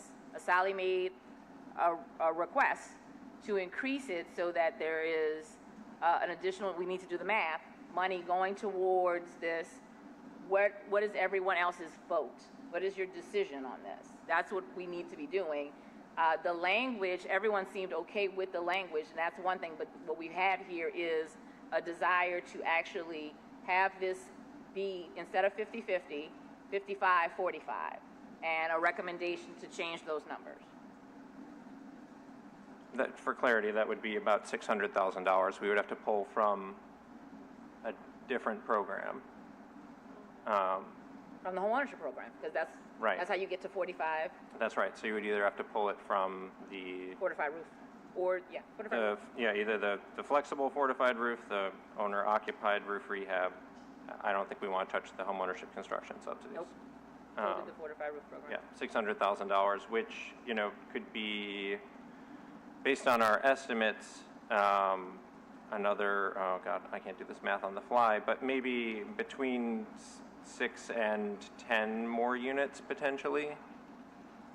I mean, More, 6 and 10 more roofs, and how many more? 6 or 10 more small multifamily units, maybe. I'm kind 5 of like, and 10. Got it. I think if I had to answer, I'm not like so much million. I'm looking at the percentage. It's a little bit easier for me to do it that way. So I guess I would be asking that homeownership maybe decrease by 3 or 4%. I'm not necessarily like the 45, 50, like all of, I don't mind. I do think it's important we discuss where it's coming from, but I just want homeownership maybe percentage to drop a bit. I'm not necessarily personally saying 10% or 30%, which is by way of different. And neither is Sally. Sally's saying 5. Yeah, and I think for me voting, that would be the max 5%. But yeah, 4, 3, just so that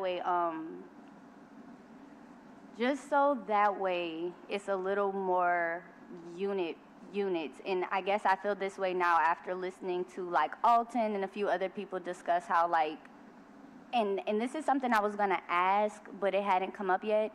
We do have different total numbers, but we don't have like our total number that we're looking for next year. And I think that would help me see it. Like, Our total. so I think on there we had like 59 to 91, and I just hadn't added them all up, like the max of each number. And I think that would be helpful for me visually to see what this looks like with the total, and then to say if we did increase 5% or decrease 5%, how many less units that would look like on the fortified side. It would be 24. It would be 24, okay. But remember, we've taken And we would be adding, 11% from rental. and we would, This is we'd be but adding. this is just home ownership though. This isn't home ownership and then rentals like how we're looking at the 50 and the 27 and the 23 or something. I want to add a little, if we can go back to top line allocations too, I just want to also be clear that this isn't perfect math, because under the homeownership line, that 50%, it also includes the new FNO program, which is a roof rehab program, but it's a roof rehab program that can be taken advantage of by small landlords or owner-occupied doubles, which would create affordable rental units as well. So there could, yes. Yeah. It's not mandated to, Not but it does, could, yeah. But it's not, so that 50% is a little fuzzy. I That's got all. you. Okay, so thank you for saying that. And just to clarify, so I don't leave you guys with a question mark, I was pretty much saying that, let's say, and thank you, Daisy, for going back to the other numbers. In this very skewed view I have, I'll say that I'm looking at what we're doing, and this is my analysis. Let's say we said dashboard conversations, we can get 500 300 on next year. Total rentals with the 4 to 5 roofs units. I know we're nowhere near those numbers. Okay, well, let's do 100. I'm just looking for a number with a 0. We could do 10. I really don't care. We could do 10. I was just advocating that when I say I'm going to approve and say my yes, that of those, now that I found this out, some of those 10 have fortified landlords that may have 4 doors. So 4 doors is really 14 at this point. No, right? It's 4. Like it's 4. So 4 units. So, and I think that's where my maybe question mark is coming. So when we say, okay, we're going to allocate for home ownership, and then we're going to do a 4-plex, and so when he does his one, that's a 4-plex. These are my 4. We're counting the 4. We're counting the 4. Versus the one single-family home. And because I'm looking at this data and I'm seeing numbers and not units for this part. That's what we were just talking about. So what the swap out would be 24 less fortified roofs and approximately 6 to 12 potential additional new rental units. Okay. Yes. Okay. Yeah.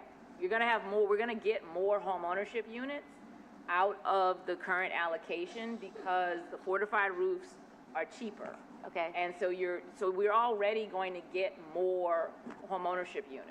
Okay. And the rental units, which are going to vary, the range is pretty wide. We are trying to, that's the issue here, is that it's going to try to balance it out. Initially, where we were just going a third home ownership, we were going to get more rental units, but now we're going half and half. We're going to get more home ownership units. And I think for me going into this, I just want more units.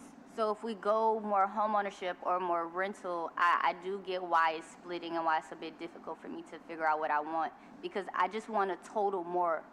So if we were looking at 10, and I'm advocating for 20, and how can we do that? But given this conversation, it's like, well, we have 4, and then we have 6, or we could have 5 and 5, or something Yeah, it's like not, that. yeah, there will be a Okay. change. Okay. So the question on the table is, the request was that we would shift $600,000 from the fortified roof program to the small multifamily program. What I think we probably just need to do a vote. Straight up. I'm going to say one thing real quick first, which is just that what I said before, all the folks who have been involved in this are folks who support this program, who want it to work, and the $1 million that we added back in was negotiated in concert with the folks who are actually going to have to make this work. And so I can't in good conscience feel comfortable voting to increase that after having that conversation without having to redo that whole thing. So I'm just going to say that out loud. So you're a no. Yeah. Okay. So Can I go back? Let me respond. If we're going to say that, I can't in good conscience, vote against the interests of the most vulnerable people, because they weren't a part of that conversation that you had with those more privileged people. So who is this for? Right? Like, they didn't even get the chance to have their voices heard in the conversation that you were able to have with decision makers and privileged people. So that is who our allegiance and loyalty and best and highest effort should be to. And and I agree. I think, right. I agree that we need more. The focus should be on the rental units.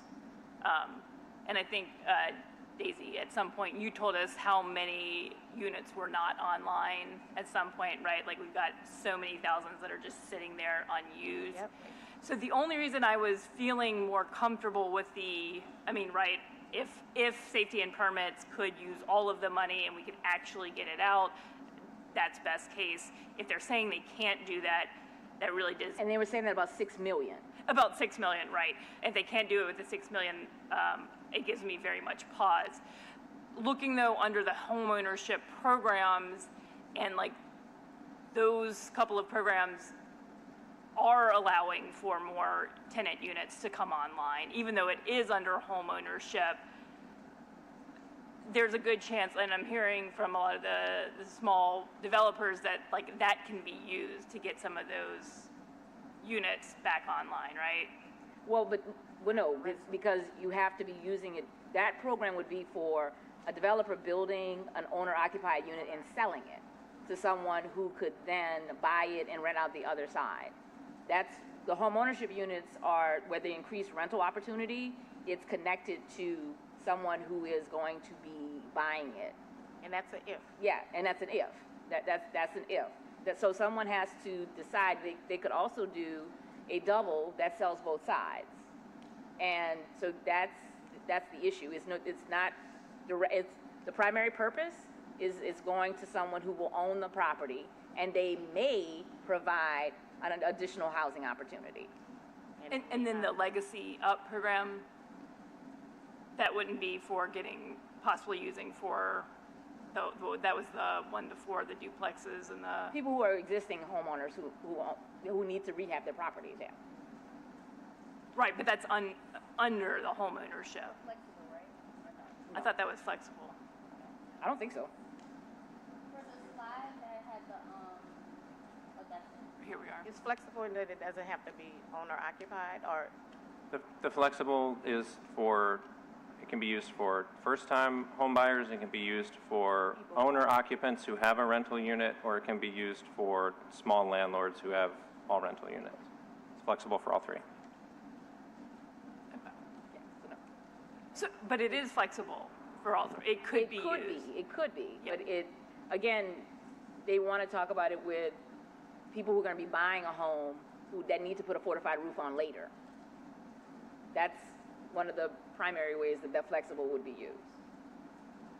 I'm available for questions about all the programs. Yes, Sydney, Sydney, I have a question. Like, I don't know that safety and permits can speak to this, but our concern, or my concern around if we increase this amount going to Finance New Orleans from 3.3 to 3.9, is that money that can get out the door for the small multifamily construction quickly within the next year? To prove that the Housing Trust Fund and the way that we're making these, to prove proof of concept. I think from a pipeline perspective, we can make a reasonably well-educated guess that the demand for these resources is there. I can't speak on the volume of permits that Safety and Permits is going to be able to process in the timeline that I think we all hope these funds will bring those properties to fruition. But if we're talking about $600,000, that's going to be 3 additional properties at most. If it would be okay, also while I'm up here, I can provide a little bit more context on these 2 programs with Finance New Orleans. Is that okay? Okay, so the legacy loan, I'm going to grab my notes.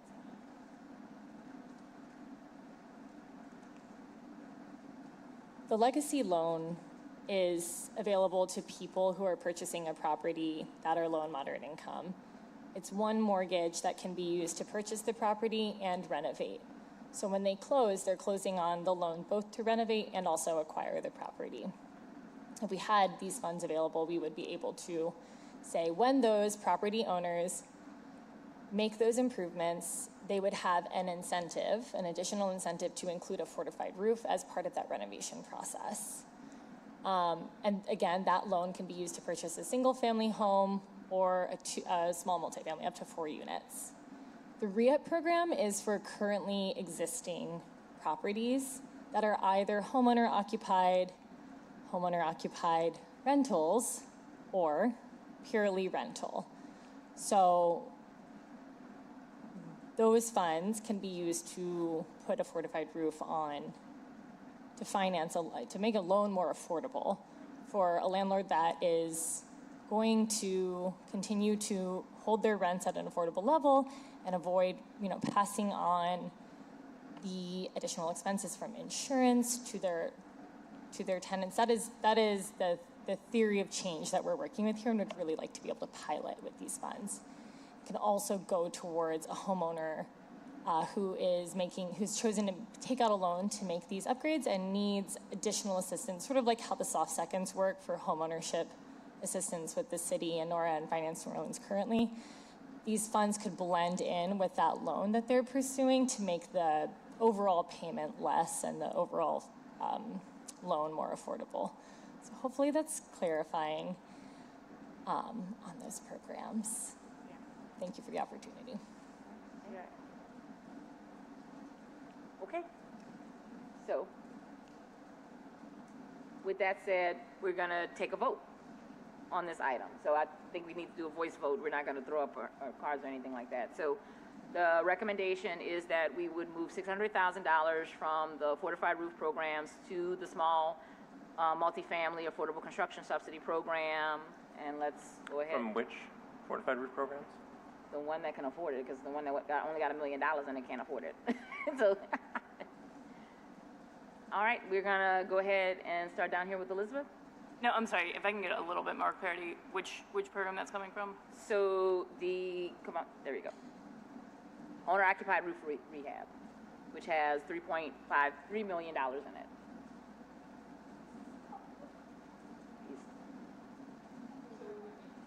So we were taking 600,000 from that program, yes. If folks want a moment, I feel a moment. Yeah, a moment. Yeah, just, any other questions? Yeah. That's a good point, Elizabeth. Asking clarifying questions. Everybody taking a breath. Yeah. And a quick calculation. Yeah. We just don't have any guarantee that we will be able to administer these, right? Like that's. Well, there's 1.4 million in there for administration, but there's also no guarantee that homeowners are going to pass these savings down to renters. Like that's a trickle-down theory that we're relying on, right? Well, no, I think she's talking about because we're going to make sure that the programs are going to for the rental programs. Safety and permits can make this happen, right? Like can make the multifamily happen. Again, we're talking about 3 extra projects. That's what this does. It could lead up to 12 units. It's 3 extra projects in the course of a year, on top of the ones that they're already doing. And again, this is a dramatic decrease. We went from 6 million to 3 million. We're saying maybe 3.6 million. And from a numbers perspective too, because I think that's what you're trying to calculate, is that will take you from 3,054,000 to 2,454,000, which would then give you 98 units versus 122. Okay. So you go from 3 million to 2.4 million, from 122 units estimate to 98 units estimated. And that doesn't include the 40 potential units for the flexible program. Right. Which didn't have anything, and we took it from the rental. Right. Yeah, my hesitation is just on the practical, like if we can make it happen. So I mean, it's 3. It's 3, and that 3 projects. To me, that sounds doable, but also I don't know the day-to-day. So like I guess the compromise was based on the compromise was based on the finance authority stepping up as the administrator and providing some of the technical assistance to allow it to be $3 million. Right. And so we're talking about $3.6 million, and the finance authority is saying, they're not saying no, but they're are saying yes, maybe. I mean, yes. If then my answer is yes for those 3. If that seems practical. Asia?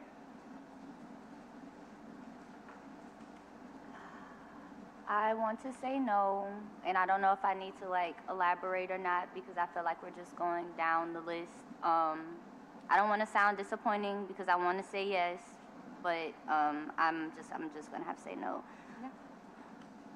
I vote yes. No. No. Resounding yes. So we have a tie. We have a tie. This is why we have a 7-person body, but we are 1 short today, so we have a tie. So that means that we are not going to make the change. Well, we do have to go back and vote on the overall piece.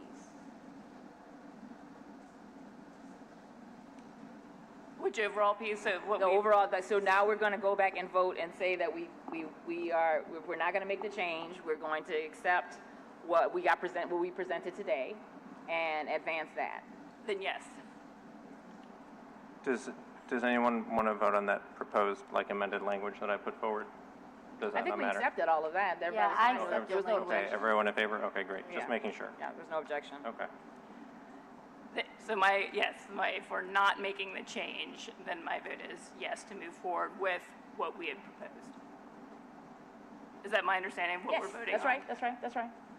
Well, not what we proposed. What's- We're moving what- forward with what we what the brought- what we brought, council. yeah. This is our, Well, no, I mean, this is our counter proposal. well, and I think the point is that the counter proposal needed to be discussed publicly, like Yeah. just emails being sent around based on conversations, Max, you had with folks, that was shared with people, and we needed to discuss it, and we needed to discuss it publicly.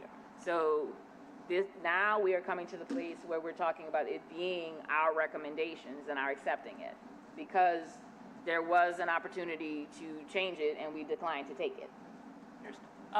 Then yes, I agree we should move forward with our counter proposal. Okay?